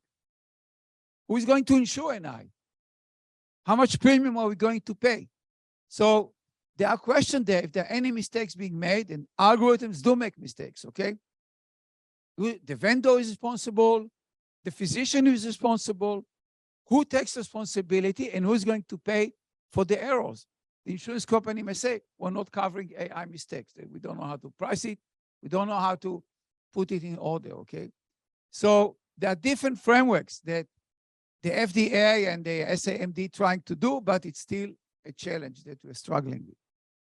Another issue that we see a lot, and we are working with different companies in this field of AI and medicine, is the issue of reimbursement.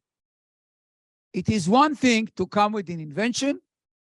It's another thing to convince somebody to write a check to pay for the product, as fancy, as cool as it is. We all like ChatGPT. One of the main reasons we like it, it's free. If I have to start paying money, I wonder what will happen. If I have to pay $5 a minute, usage will be different, okay? And now they're going to charge, I think, like $40, $50 a month starting soon, okay? Because every query is expensive. Now, reimbursement is an issue because in medicine, the model is very simple. I buy, you're selling as physician, and she's paying as insurance. But she doesn't want to pay for everything because she has to pay her executives, okay? So how are we going to implement it, okay? In Germany, in the UK, there are certain rules that forces the third-party payer to pay for prescription apps. So you can use different applications for mental health, for cognition, meditation, or diagnosing skin lesions, and they pay for it. In the US, we still do not have it. There's one which they approved, and it's hardly moving. So the National Health Services say there are 5 criteria: clinical benefit, clinical added value, intended role, indication, and usage, okay? And they go about it in the UK with the NHS, trying to pay for it. In the US, it's a little bit more convoluted. We have the FDA. But the FDA focuses primarily on how safe it is, but not on the value added. So the fact that you got FDA approval does not mean that anybody is going to pay for it, okay? That's another challenge that we face as we bring this technology in. As far as barriers, okay? FDA, they can give you the okay, but then the CMS, which pays for it, may say it's too expensive. We just had an Alzheimer medication issue where the FDA approved it, and the CMS say it's way too expensive, that the benefit is too small, we're not paying for it. You want to pay for yourself $50,000 a year to slow down your dementia, go ahead. We're not paying for it, okay? There's no policy in the US around it, and Medicare focuses on the elderly. So it's not enough that you come with a good AI product. Will it help people over 65? And when you combine Medicaid, each state has its own ruling. They say, okay, it may be good for the people in Massachusetts, but New Hampshire say, we don't really care, or we're still not convinced the medical impact is worth the money that your AI product is delivering. The private payers are even more complicated because they say, if you bring in AI, fine. It makes you live longer, fine. Will it cut my insurance premium? If I don't see economic benefits, you can keep it in your box. I don't want you to bring it because I'm not going to pay for it. So second opinion, okay? Will second opinion cost me more cost or less cost, okay? And the question is, if you bring me an AI that slows me down, radiology is a good example. The first AI interpretation model came around 20 years ago. Still, they're not used today in practice. Physicians don't like it because if I see a lesion, I say, go do a biopsy. If AI say, I see a lesion, say, maybe it's a false positive, maybe it's a false negative. Now, if I ignore it and I read 1,000 studies a year, once every 2 or 3 years, I'm going to miss a lesion. I go to court and the jury will always convince me and I have to pay premium and pay more for insurance. Because they show here's the man, he lost his wife, you missed on the mammography. But if I want to be safe, I send every patient to biopsies. Cannot do it. So the fact that now I have to argue and overrule the AI puts me in a risk I'm unwilling to take. And it slows me down. And I'm paid per study. So if it takes more time, look at my report, look at the AI report, I'm getting the same amount of payment. But it slows me down. Thank you very much. Put it on the back shelf, okay? So it increases my liability. It complicates my process. How do I bill for AI advice? Who is going to pay? I need codes for that. So it's still having a hard time taking off the ground, okay? While we think it's a lot of value. Then how you demonstrate the real value. One of the things that you should remember is clinicians do many things. They don't just do one thing. They do diagnosis. They can send you referral. They can consult you. What should you do next? Don't worry about it or come in next 6 months. Or maybe you should take more blood work or go from CT to a PET CT.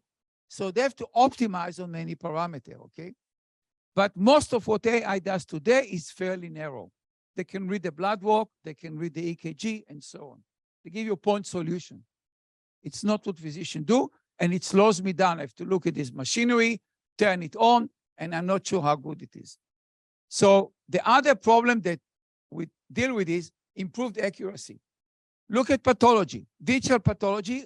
Everybody who knows image processing, try to get the pathologists out of business.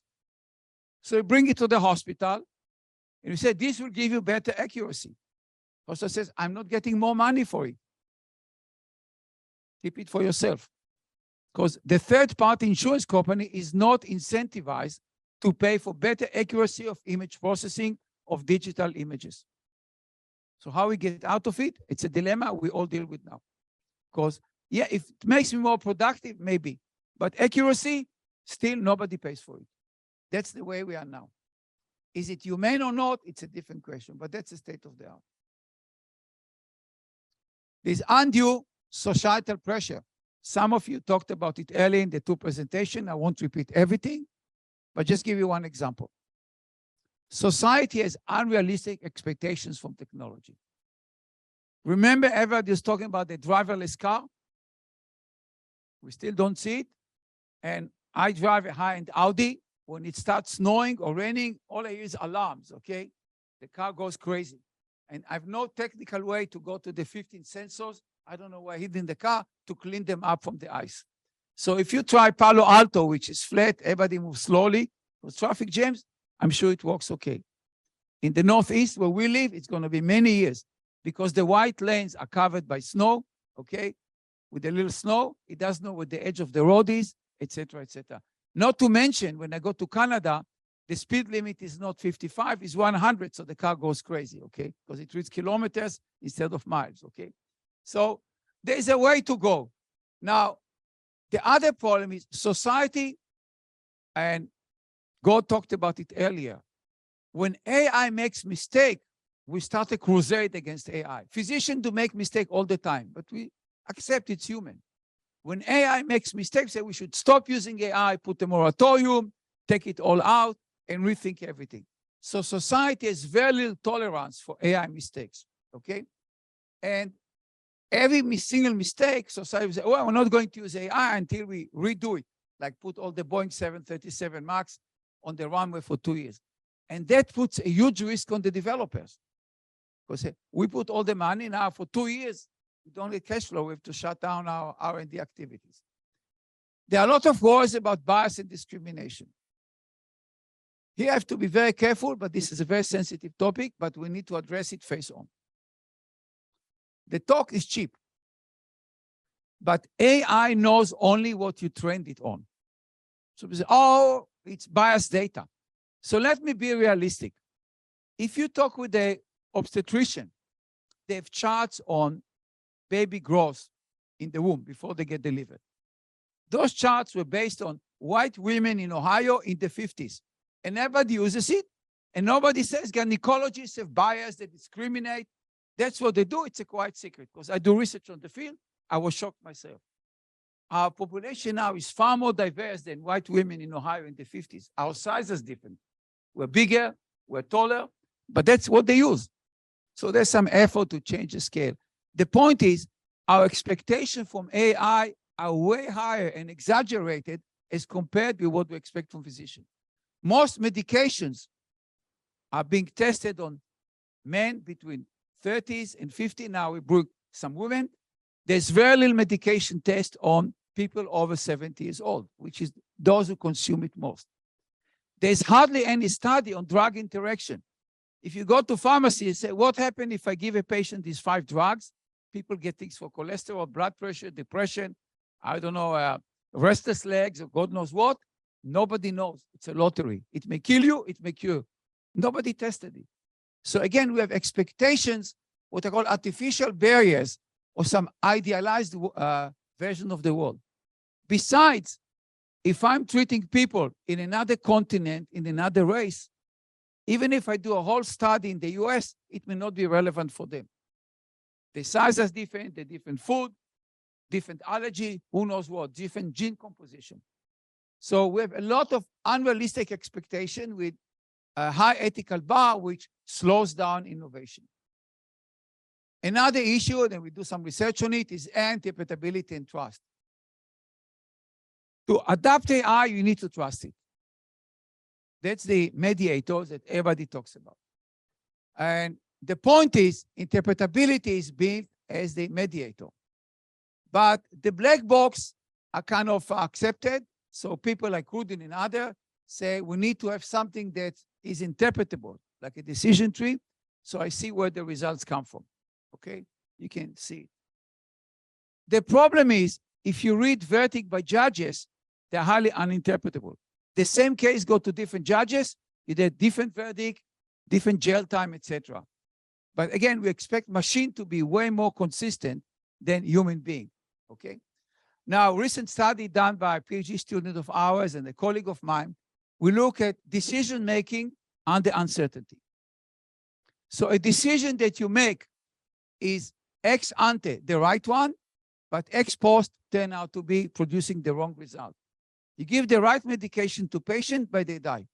It happens at all physicians all the time because you missed something or the patient has unexpected negative reaction. You do a stock market analysis, you buy the right portfolio of stock or the right stocks, and then you start losing money months in advance. So you made the right decision, but the uncertainty runs against you. Long run, it might be the right policy. But short run, you get negative outcomes. So we look at that, and what we find is trust is not necessarily a perfect mediator for AI adoption. As uncertainty increases, I use more AI and I trust it less. Because I don't know how to judge the performance of AI, because I can get the right decision, but ex post, it looks bad. So how do I judge it? Okay? And interpretability may negatively affect AI. If I provide good interpretability, the user will say, I can do it myself, shut down the AI. I see the logic, I can do it myself. Okay?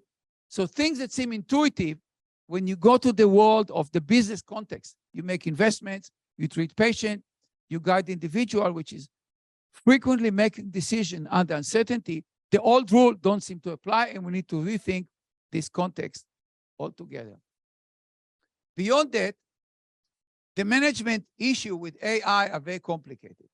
Most AI systems are limited to point solution. I read pathology, I read the face, I write you text with chat, etc., okay? But this does not get an impact in the business world. The best example, Shelby, was your first example, processing the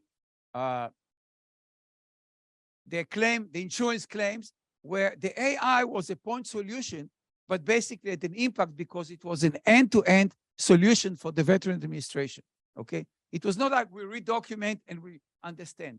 That's what I call a point solution.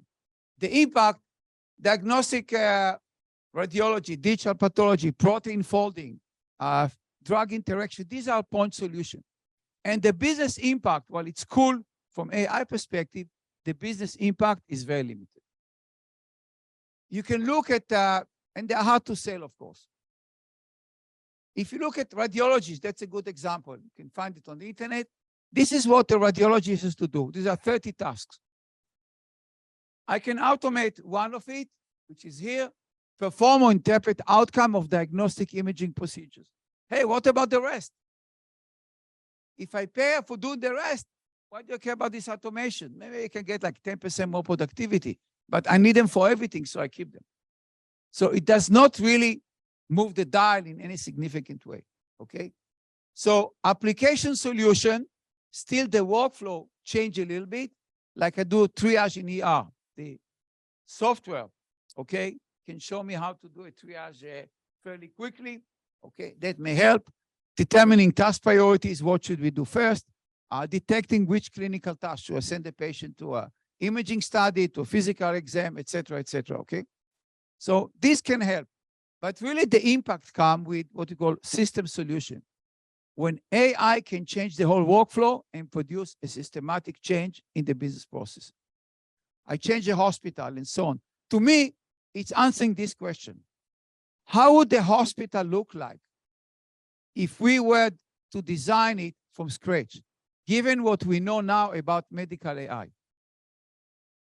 If you have a blank sheet and you build now the hospital of the future, not taking an old building from the 19th century and adding rooms, but building it from a clean slate, how would you design a hospital today, given what we know and what we expect to know about AI? To me, that's the test that we should be using. Now, what you see in here is drug company are already in here. You see a lot of it here in Massachusetts are using AI. My son runs one of what he claims is highest valuation medical startup here in Boston. And when ChatGPT came out, he signed up for the API version, and he have a team that are working on programming some controls into some medical procedures they're doing. Okay, they deal with complex medical devices. So he needed a code that he hired 5 consultants to do it.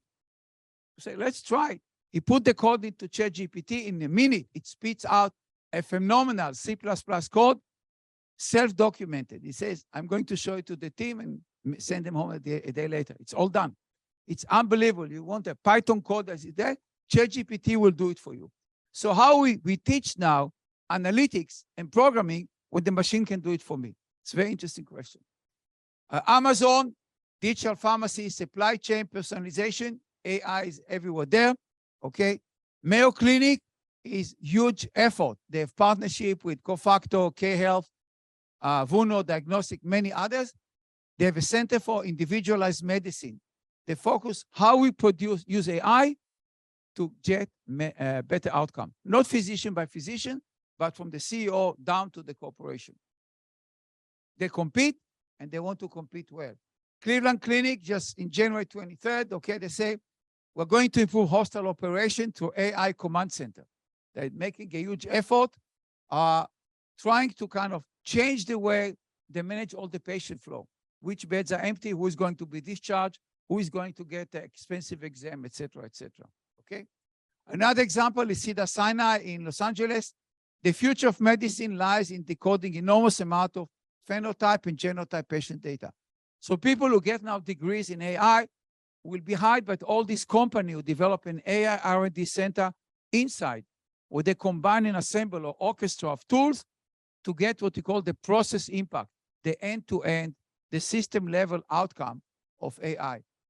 Summary conclusion, as I say, lack of human touch, responsibility issue, reinvestment, how to show real value to many cool AI applications, undue societal pressure. We expect it will never fail. It will always fail, okay? Concern about bias and discrimination. Again, men do it, women do it all the time, physicians do it.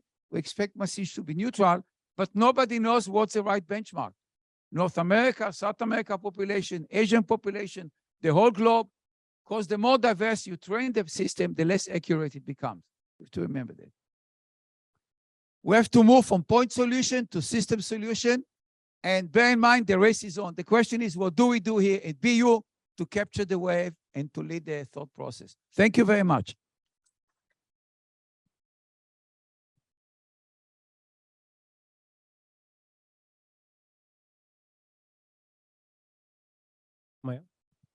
Maya? Okay.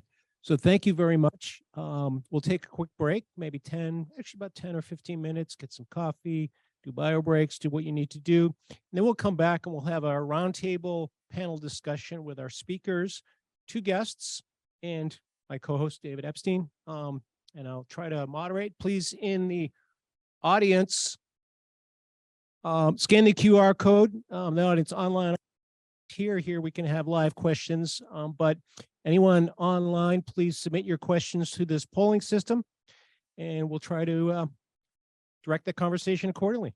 So thank you very much. We'll see you in about 15.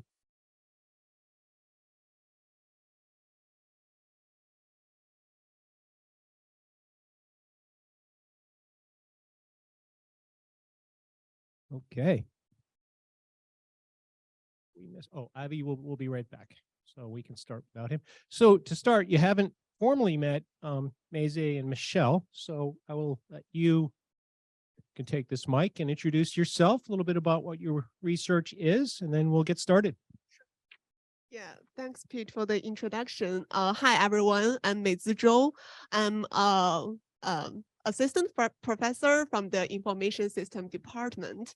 My research interest is on using algorithmic and econometric methods to understand IT-enabled platforms such as recommender systems or healthcare platforms. So, like, for example, one of my work on the recommender system looks into how does the bias of humans impact the performance of recommender systems in the algorithm and the human feedback loop. That's one stream of my work. And the other stream of my work is on the healthcare. So I have a work trying to look into how does the telehealth technique impact the rural and the urban providers' services and their financial outcomes. Yeah, so that's a quick introduction about myself.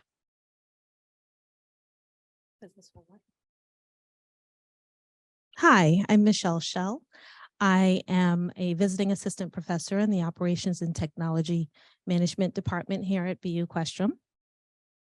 My research is, I like to say anyway, looking at the operational costs associated with human emotion. And what does that mean? I'm particularly interested in how humans, whether it's customers or employees, respond to operational design choices that companies impose. So if we think about as customers, how do customers interact with self-service technologies, for example? How do employees interact with, apropos to today's conversation, the introduction of artificial intelligence systems as they're doing their work? So a couple of examples of the type of work that I do. And the methodology that I use in doing the work that I do is experiments. So I run laboratory experiments, and I also work with companies to conduct field experiments as they're thinking about deploying these technologies. Excellent. Thank you. Okay, let's start. I know there must be lots of questions in the live audience. Please. Hi, good evening. Really glad to be here and thank you for all your time. My question is actually for Mr. Jivan. So we were talking about the different football fields and the veterans, kind of the data that you're pulling in. And we spoke about the variations of the forms that you get in. As someone who's designing these systems, how critical or how difficult is the trade-off between seeing what the user might want to do versus your intake of data? Because if you try and control that, that might be a way to restrict the number of forms that you have to kind of make these operations on and might make it more efficient. But we were talking about how you think about it from a user perspective and what they might be into. So how do you kind of see what kind of that pain point? Where do you make that decision, where you draw that line between what the user might want and what might be good for the system? I think the way to look at these problems is break it down into smaller chunks, right? You have an end vision of what your user experience should be like, but then you don't want to go after all of those improvements in user experience on day one. You have to work backwards from that and break it into smaller pieces, right? So with that example around the work that we did with the VBA, what we ended up doing was we tried to first understand the current state process and understand what are the form variations that are causing the most backlog today. Go after those ones first, and then continuously keep adding additional forms that would then improve. At some point, you'll reach a marginal utility, right? The addition of increasing an additional form might not significantly save you hours or dollars in terms of cost savings, right? But initially, you will see a significant savings. So go after those high value ones first, and then slowly, continuously improve. It's an iterative process. So that's how you always do it. Break it down into smaller chunks, and after always start with where the biggest pain points are, and then continuously improve it. Are you doing that? Are you sort of applying the 80-20 rule essentially, and looking at the 80% of issues and rather than, because those are the forms that you're managing 80% of the time, as an example? You could say 80-20. You could, I mean, honestly, there's no hard metric. I think what I would say is go after the ones that has the significant value proposition. And if you are trying to improve user experience, then go after the ones that simplifies the process the best, most easily. I think somebody also talked about the trust in these systems, right? So if you go after something that in a way destroys the trust, if you go after a use case initially that actually works against you from a trust perspective, you're actually like going against the adoption of these systems. So in a way, you have to balance not just the value proposition, but also, can I implement something that I can firmly stand behind, and also that can improve the adoption and trust of that system that can continuously improve. Where I could add, I could add one question I saw from online, plus my own question, plus I'm sure the rest of the panel would add to it. Trust in systems. I mean, it gets to what is in your experience, Jivan, but also from others' perspectives, what's the augmentation factor with humans, right? In getting humans to use it, and what are the methods to improve on that? Michelle, you like to?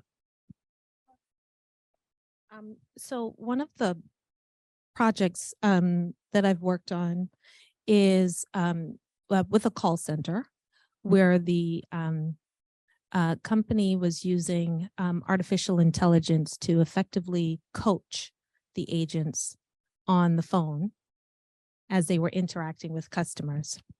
So there's been research, and I think Gordon mentioned research, where AI is interacting directly. AI is interacting directly with customers, and there's a sense around deception. There's a feeling of being deceived. Their customers may seem to be repulsed by that.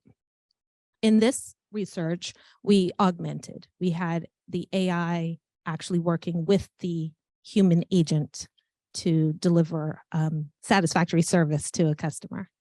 And what we found is that the calls where the AI was coaching were far more efficient. And on top of being far more efficient, so about 30% more efficient, we didn't see the aversion that we expected to see from the agents. So the agents were actually more likely to comply with the script that the AI was delivering versus the agents that didn't have access to the AI, but had access to the script. So the calls actually ended up being more efficient, and the interaction with the customers was actually of higher quality. So customers actually, those calls had higher levels of rapport between the agent and the customer. Anyone like to build on that? Trust is a tricky business, okay? And you don't want it violated. Look at a married couple. You lose the trust once, the marriage can be broken. But in business world, we do a lot of repeated decisions. So if you look at medicine, which I talked about earlier, physician, if you put a gun to the head, how does aspirin work? They don't really know. But they trust it. Because there's a phenomenon, we call it seeing is believing. They've seen it done on thousands of people with minimal side effects, and they keep giving it. But they also know that the old model, if you take a baby aspirin every day, over time cause side effects, and they stop recommending it for healthy population. So over time, we learn, and our trust changes as we get more data.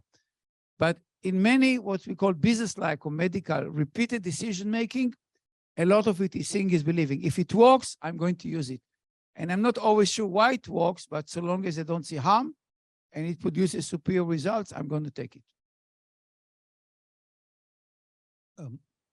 One thing for me that I typically like to add is it really depends on the complexity of the systems that you're trying to put in place. So, and what I mean by that is you have to always stratify the decisions that you want the AI system to make.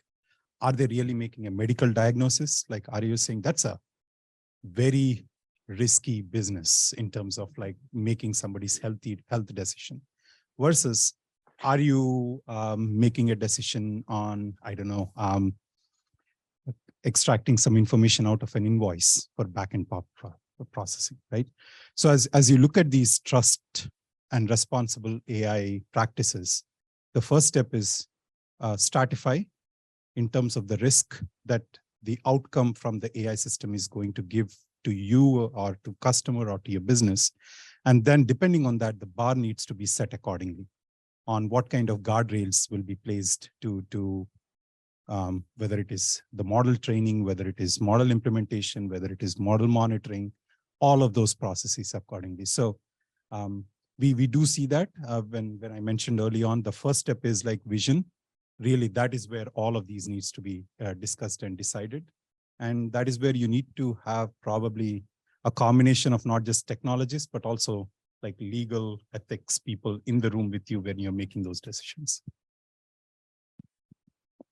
Can I just add one thing? Yes, Gordon, please. Yeah, so I think a couple of the answers, so Michelle, Jivan, speak to like a higher order thing, which is context matters. So what is the AI doing exactly? Like I may have faith in it to accomplish one task and not another. It also depends on our arrangement. So like, do I perceive that the AI I'm interacting with has aligned incentives with me, or are we somehow in competition with each other? So is it helping me do my job, in which case everybody's incentive is for this to go well?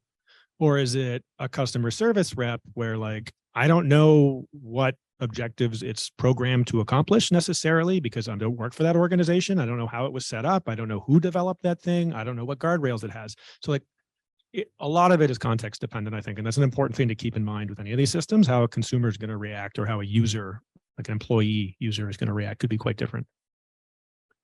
Excellent. And maybe building off that, we have another interesting question. And the question, I'll read it verbatim, but I think we need to interpret a little bit. Will decision-making, quote, strong AI dominate the future, or will we mostly employ specialized, but and they quoted weak AI? So I think the question is, somebody touched on verticalization of AI, right? And that trend in future. Is the question, right? Are they by nature weaker, or is that the future, or are they stronger? Or what other implications does that question hold? We'd like to start.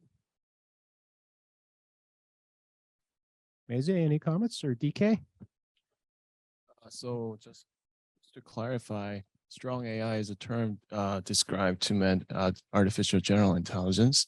Weak AI, more specialized, not AGI. I mean, who knows when the strong AI will come, right? So people have been making predictions for the longest time. But when you ask, I mean, I think it's we want to know. I don't think when that would come. So I think it's a question that's not something that we have to worry about right now. Is like impact of weak AI, right?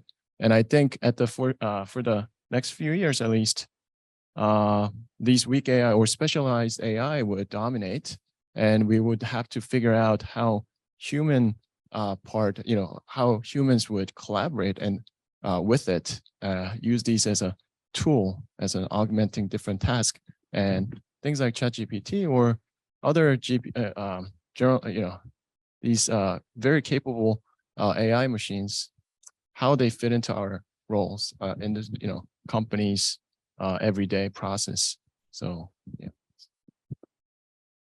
Yeah. I think, when we think about new technologies, there's the state of the art and then there's the state of the market, right? Like the state of the art it could be all of the whiz bang functionality that we could ever dream up. But if we're not able to use it effectively, or we're not willing to engage with it in a way that improves or meets our goals, then it doesn't really matter, right? So the project that I was referring to, I think would be considered weak AI, right?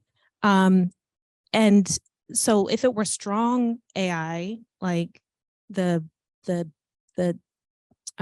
AI was, or the agent had a fear that this AI was better than them, right? And so therefore could replace them, then perhaps we wouldn't have seen the uptake that we saw, right? And we wouldn't have seen kind of the improvement that we were seeing in terms of the service that they were delivering, right?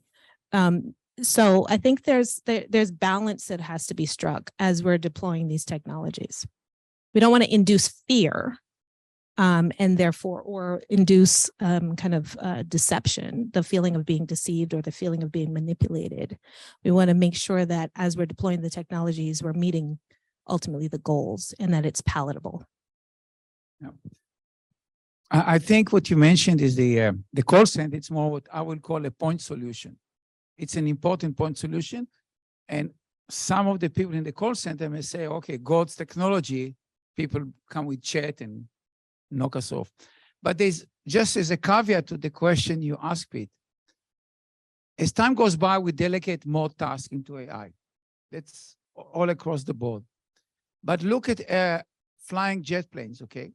For the last 20 years, we have a function called, I used to fly in the Air Force, so I know it well. It's called auto landing. When you can't get into any North American airport with all the navigation, unless the weather is very bad, the machine lands the plane. However, the rule is that once every 5 to 7 landing, you have to do it manually. Why? To keep the skill in case the machine breaks. So there's a balance between what do I want to take from the person and what skill set I need to keep just in case. That's true for politics, for military, for anything else. Yeah.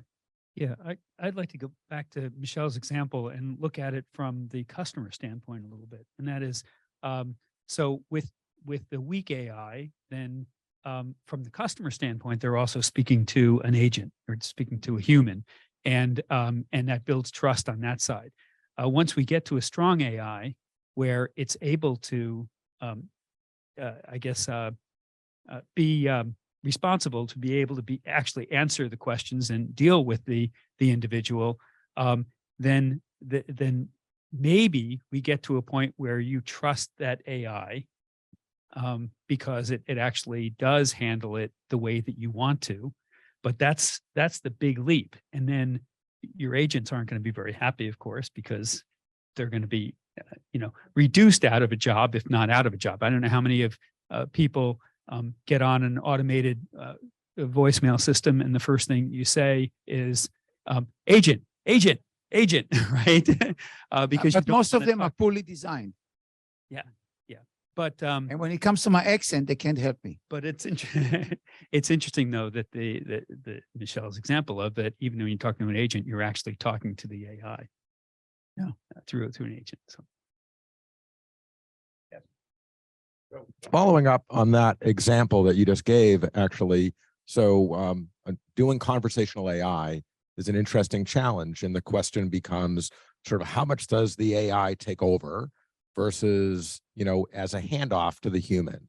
So in healthcare, there's a lot of call centers that are either receiving calls or making calls on behalf of an organization. A lot of staff is being used, very high expensive staff is being used. And you gave an example earlier about, call centers. So the question that I have is, and I have personal interest in this because it's part of what my business does, is using conversational AI. What are the barriers or what are the risks, especially given some of the comments that you've made, in terms of making sure that the person that's talking to the AI doesn't say, I don't want to talk to them. I want to talk to the live human.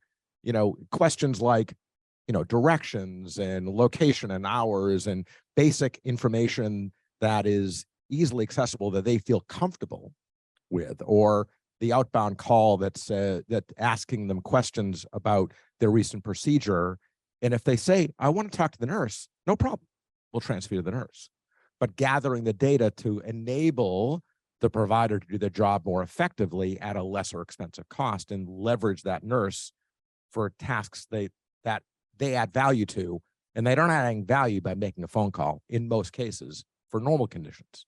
So I'm just curious, how do we get that adoption curve to be improved without alienating the patient and improving operations?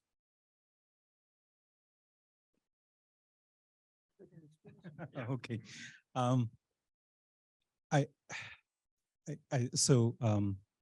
We do a lot of work with payers and providers, right? What we build is a single AI system that serves not just your members, but also your agents. So because both at this are accessing the same knowledge base at the end of the day, right? These articles, right? So typically when you have a client call you, or a patient or a member call the call center, the idea would be to handle that transaction and contain that call with all the information. And typically most of the calls are transactional calls that can be, if the voice, to Ari's example, is a problem, we can immediately digress that call to a chat. And between chat and voice, you can continue that call to handle that transaction. Those systems are very much in place in production today. And if in a scenario where I would say, give me an agent, what that would have, the scenario today is we would gather the information, but then the agent itself, the AI agent, becomes what is called as agent assist. On the back end, it transfers to a human agent, but the human agent really has a chat window that not just gives the full information, but also gives recommended actions to take for that particular member, along with the longitudinal data, if any, associated with that particular member or patients that the agent was able to pull from your ERP and other systems on the back end. So all of these are very much live today. There are a lot of providers that are already doing this, and we have implemented a few for them as well. I think this, I do not see any issues with agents or even providers like patients using these systems, because honestly, where I see a lot of use for me, like as a patient, for example, I am on Tufts Medical. If I'm always looking for an agent to talk to, I would only have to call between 9 and 5. that's a challenge for me. I would rather call in 1-800 number at 11 at night when I'm available and continue to do my transaction. That is only possible through some of these AI systems while reducing the operational costs. So I think it is here to stay, and it will continue to see broader adoption. I honestly don't see too many issues, at least in some of these. I mean, there are definitely systems where the data behind and the data that is handled by these systems have to be HIPAA compliant. And there is a higher level of bar for some of those systems, but it's definitely already in progress for sure. Sure, others side.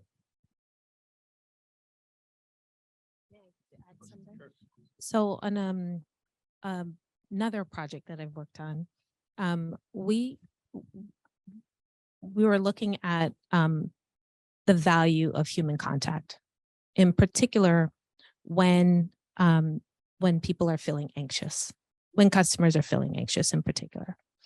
And what we found in that research is that from psychology, I mean, we all experience this, that when we're feeling anxious, we really want to talk to someone. And what we found in that research is that we were having people use self-service technology, and they were making decisions. And we found that when people were feeling anxious, they were feeling very dissatisfied with their own decision-making, even when the decisions were in line with their goals. They were just simply unhappy with their decision-making. The anxiety overwhelmed because of the anxiety in this case was coming from that uncertainty, and it overwhelmed their satisfaction, their ability to make decisions that they felt good about, even though the decisions were in line with their goals. And we found that dissatisfaction with their own decision-making spilled over to affect the trust that they had in the company, even though the company actually had nothing to do. All the company did was provide the platform, right? And so to your question of like, how do you, where might the cost be?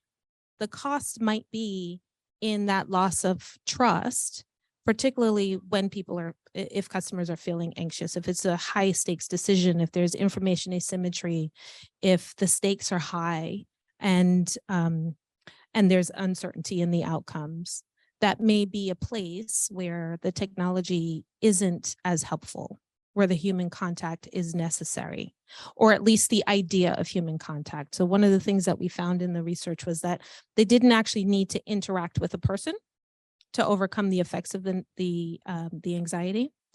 Just having a chat button was enough. So knowing or feeling as though they could reach out, whether or not there was actually a person on the other end or a chatbot on the other end, they felt as though they could reach out to the company, and that was really important. So my point here is that even though we're deploying these technologies, and in deploying the technologies, we're kind of reducing human contact. Even in that case, it's still important when we're operating in high anxiety settings that we reintroduce these notions of human contact. And that kind of touches to the idea of how humanized do we make some of these technology deployments. I think that one of the these things that this brings up is really transparency. I think that if when you call in, you know whether you're talking to a bot or an agent that's using a bot or an actual real nurse or a real doctor, has a whole different effect. I think that many people are not sure when an agent answers. If you're asking a medical question, you kind of question, well, who is the person that's giving me the answer? I mean, if it's somebody who's just maybe out of school and the first time they're answering calls, you may want to talk to a bot, which has been trained over this thing instead of that. So I think that the idea of transparency and making sure that people know who they're talking to and where they're getting the data from, especially in a medical situation, is builds the trust. Let me just give another dimension. The most natural way of us communicating is by speech. We were not born to type or to read or whatever. That's something artificial that probably will disappear in 20, 30 years. But one has to be very careful with making general conclusions here. We've done some studies on people making investments in times when the stock market gets highly volatile. And you see a very clear demarcation age-wise. Individual over 40 years old would like to talk with somebody. Those below 30 years old, if you give them phone number, they get upset. They don't want to talk. They want to use WhatsApp or chat or text messages. They have no tolerance to talking with anybody. They're not in the mood. They don't want people to listen to them. So it's not one size fits all. One has to be very careful. And of course, 40 is just artificial boundaries. So different individuals need to communicate in different ways, and we need to provide them that channel, because their trust and their social habits are, they don't talk with the friend, they chat with the friends. They send text messages, and every generation communicates differently. So it's extremely important to kind of recognize what the consumer wants, not only what we want to deliver to them, which is a big part of the system design. Since we are on this topic, just one company to keep an eye out is this New Zealand-based company called Soul Machines. Have you heard? Anyone heard of Soul Machines? Yeah. These are the founders of the creative designers behind Lord of the Rings. They designed a lot of the graphics behind it. What they're doing now with the startup Soul Machines is they're putting faces to these conversational agents, right? So we are just talking about voice virtual agents, right? How do you modulate the voice? But think of an avatar that sits in the front. And then that avatar can change depending on me versus Ari versus Michelle, everybody else. And the face and the emotions, the eyebrows, depending on the type of conversation, can change. And they have done some fantastic studies around the world and how it actually, just putting an avatar can actually have an impact on smoking cessation programs versus a voice program. So just keep an eye for this. This is an area of like so much rapid change that I would be very, very promising area for sure. Now the ethical question comes up Yes, is there an echo chamber here too? That now you're only going to trust somebody that looks like you, and what does that do to us later on? Huge implications. Hey, so yes. But I have one in this area that I want to ask. So we hear a lot about explainable AI, and I think Avi brought up this really nice point about how maybe that's not enough, right? You could have two judges that have different opinions and maybe their explanation is only part of the story that's going on.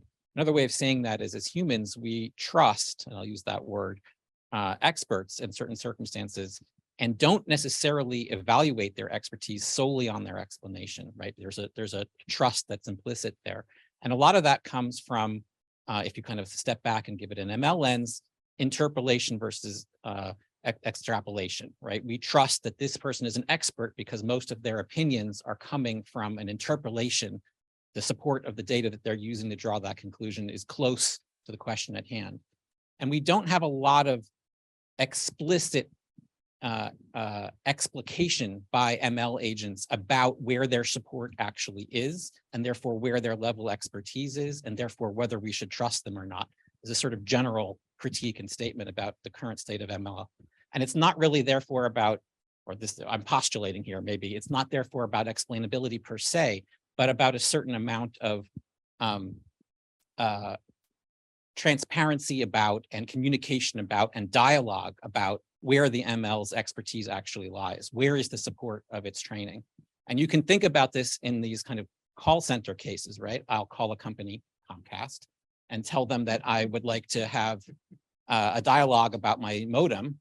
And I'm put into this, to Avi's point, maybe not perfectly well designed call center structure. And I, as an end user, I would like to claim of some sophistication, immediately know that my problem is a 99.9% percentile problem. It is not covered by the 80th percentile case that this AI has quite rightly been designed around. And yet it can be very hard to convince the AI system that I, in fact, know better than it, and I should get to the agent right away. And so, what's the net result? The net result is that I hate Comcast forever and ever. And so my point here is that this is a tricky space, and I was just hoping maybe the panel might respond.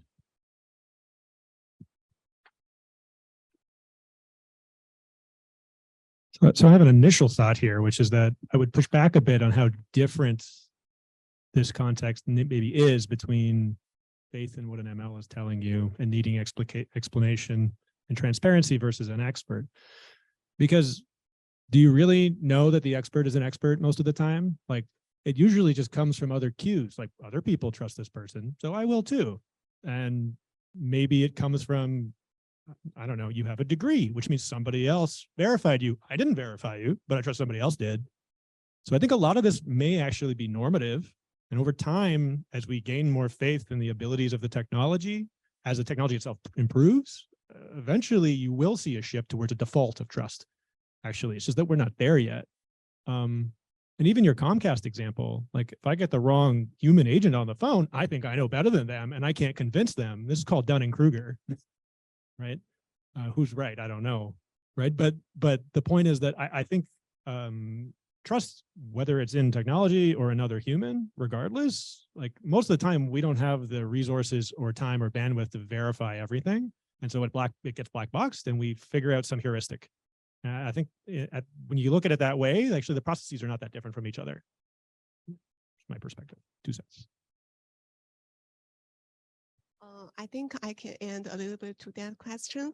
I feel like sometimes even if the result of AI does not include any explanation, it can influence users' decisions to some extent. So for example, when you look at the prediction of a recommender system, even though it didn't tell you how the algorithm run, it didn't tell you what kind of information it used to generate this recommendation, you are more or less influenced by this recommendation provided by this system. It could influence what kind of movie you watch. It could even influence, like after you have already watched this movie, you already know what the content is. Your submitted rating, your feedback could be more biased toward the system's prediction. So that is like we call it anchoring effect. There could be other reasons, but sometimes it's unavoidable. And in like if you consider it's not like a one-time thing. Actually, your feedback that is influenced by this AI will be submitted back to the system and will further influence the AI's prediction or the AI's decision in the next round. So it is kind of, it will be accumulated or like evolve in this feedback loop, and it can I don't know, maybe influence a large scale of population. So like when people trust the AI's prediction, sometimes it could be a problem for the AI's performance. Yeah. Can I ask the panel a question? Okay. It's a two-part question and I'm seriously deliberating it. Part one is, should we change the way we teach physicians in the United States, cut on the wet labs, the microscope, cutting the frogs and whatever, and give them more digital know-how? And second is, what and how much AI should our MBAs have when we graduate them?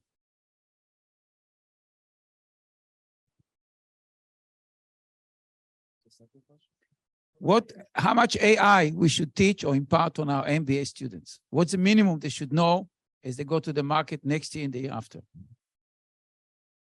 So I don't know too much about the medical part. So, okay, so that's why you have part two. yes, part two. So I think MBA, well, knowing all, I mean, I would argue that knowing the algorithmic details important, but that's not for everyone. So I think at the absolute minimum, MBA students should be able to sort of have an overview, understanding of how technology work, so they can tell if someone is just speaking nonsense. There's a lot of these like BSing going on in the world, right? especially with the AI and people with no knowledge just getting sold on what it can do and what it cannot do. Another thing that I think we need to instill in an MBA education is what could really go wrong if you don't really think about how these AI systems are deployed. Like back in, I think a lot of people know about how Florida justice system used AI, and it just turned out to be making very racist decision, not because it was programmed to do so, but because it was trained on biased data set, and it's just reflecting that. And the big thing here is that racist judge could ruin the lives of 1,000 people or whatever, and that's terrible. But biased algorithm can ruin the lives of millions and billions in an instant. So I think at the very least, two things. Teach them enough to know what is possible and what is not possible. And second, give them ideas about what could go wrong via some cases and critical thinking on that. I think that's definitely needed, at least those two.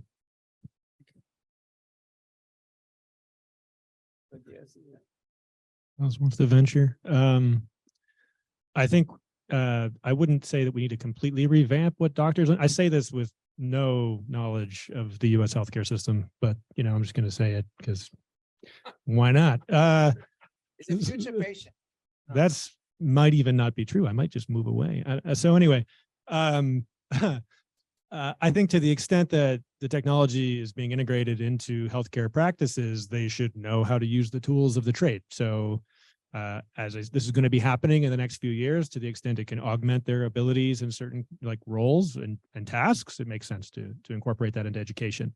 That said, it's in many forms of medical practice. I gather it's a highly specialized practice, and so you need to know a lot of the inner workings, but that's my uninformed opinion on this. And then as far as what to teach the MBAs, I've actually taught MBAs AI, so it were. And so my view, and I've even talked about this at your teaching workshop in the past, Avi. My view is that our goal should be to make MBAs conversant on a lot of different things, right? Because it's like a general purpose degree for the most part. And so the idea is what do we have to teach you so that you don't look like a fool in the boardroom? So essentially, you should have a BS detector, like DK was kind of saying. We should have some ability to evaluate what we're hearing about and call out things that are incorrect or don't make sense. And that might mean understanding very basics of process, like ML ops, right? So this idea of what's involved in building a pipeline of any kind of predictive model. I'm not going to teach you a specific algorithm, but general rules of what is model evaluation and what's the basic ideas about how these models generate prediction outputs. And so they need some reference point to draw on to ask the right questions, is what I would say. Let me push it a little bit. The two answers we got so far were very good, but they were on the passive side. It means when you buy something, check that you kick the tires. But if I want somebody who comes out as a business leader, what should they know? What's your answer here? You work with business leader, people who initiate things. Not just buy something and say, okay, the boss told me to install it, but how do you generate the vision so they'll come and push things? What's been your experience? So I'll take the second question, which is on MBAs, because I absolutely do not Easy have. one. Yeah, Okay. I do have an MBA, and I honestly think I'm of the firm belief that every MBA student should learn how to code, minimum. And there is going to be a democratization of tools that will make it more broadly available. But having a fundamental knowledge about coding and understanding how things work under the hood is something that our academic institutions have a fundamental role to play, right? Can things evolve? Yeah, I mean, I started a career that is completely different than what I am today, right? Careers can evolve, careers can change. But that learning and the intellectual curiosity is something that I firmly believe. So to answer your question, Ari, yeah, I think those are the kind of things that I look for when I seek talent from schools is, do they have a firm grasp of something? Are they passionate about something, right? Is it policy on AI? Is it legal implications? Is it responsible AI? Is it something? Do they have at least one grounding on one coding language? It could be Python, it could be SAS, it could be R, doesn't matter, right? Do they have the intellectual curiosity to learn something new? Because every day they will learn something new. So those are the kind of traits that I look for, whether it is an MBA student or a BBA or an undergrad. Honestly, it doesn't matter. Yeah, I want to come to this little bit on the same side, but so at Stanford, every single student has to take a coding class. That's required. So they take a coding class, and they learn Java or Python or one of those. But coming from an engineering standpoint, though, when I studied engineering, all the things that I learned in school were useless about a year or two afterwards, right? Because anything that you learn is outdated, and I think that's going to be true of AI, how it works, how it's going to be things, and certainly programming languages and such are going to be outdated. But what we learned is how to think, right, and how to repair things. I think that for MBAs, they have to be taught how to think, and in particular, have to have critical thinking skills so that they don't just blindly trust the AI or anything that they're any device or anything that's automated for them, that they need to verify it. They have to learn, how do you verify it? How do you make sure? How do you monitor the results? How do you come back that you may not know how it happened, but if you look at the results, you look at, is there bias in your data? Is there in finance, we always do that, are people buying what we're selling, right? And if they're not, then you have to fix something. If the AI is producing something that as a result is not producing what you expect, you need to be teaching the students to look at the results and be critical. Yeah, and assess them. That's the thinking that has to happen. So final wrap-up question. And by the way, we had online audience question, which I think you all kind of addressed in the MBA section of Avi's question. And the online question was, given that we know that AI will free up employees for higher value work, quote unquote, give us some examples. What is high value work? In the interest of time, we could probably talk all afternoon about the in-depth issues, but I think we addressed, at least with MBAs, what that means to be ahead of it, to be understanding it, to be critically thinking. What I would like to do in the last 7 minutes with 7 people, lightning round, what are the 1 or 2 things you would advise business to do in the next year or 2 relative to AI and customer or patient engagement? Sorry, what's what are the recommendations you would have for business around this topic? What should people start on tomorrow? I think the biggest hurdle that companies that I work with or advise have problem is actually just getting the data. Well, they do get a lot of data, but it's all disconnected, and it's all about making data connected, usable. So I think that is the first and foremost. A lot of techniques are actually commoditized, and in real world, in production, ML ops is the least of the concern. It's about data and making sure things, it has signal. So I think, yeah, data collection, fabric, making sure that things are connected. And I think another thing the companies, the business may want to think about is how to react to the current data privacy policies, such as the CCPA, GDPR, those type of things. Because nowadays, it's not just about collecting data freely. You still need to consider the customers' rights, and this policy kind of trying to give the users more control over their own data. Then one question for these companies is, how do we develop the techniques that can satisfy this policy, but at the same time maintain the performance of their business? Like like in the recommender system, how do they maintain the recommendation accuracy and in the meanwhile protect users' data privacy? So as DK said, I think a lot of the tools and techniques are a bit commodified. Like you can outsource several of these things, right? We could hire IBM to develop a lot of these things for us. The stuff that you can't really do as well on your own. And that's not to say you shouldn't do that, right? But the things that you may not be able to do quite as well on your own are softer things. So like, what are the cultural shifts that have to happen internally at the organization for the things that are purchased and implemented to stick? Right. And that may require, broad education across the organization. Everybody in there should have at least some understanding of what the technology is and maybe what it can do, because a lot of the ideation and thoughts about what could be fixed, what could be made better, or where investments could be going to create new options and new services is going to come from the employees who know the business the best. So educate them first. Almost took the words out of my mouth. Do a lot more. My advice to businesses would be to do a lot more testing internally with their employees before deploying out. So when we think about customer service in general and getting value from services, it really starts with the culture and of the organization and employee engagement.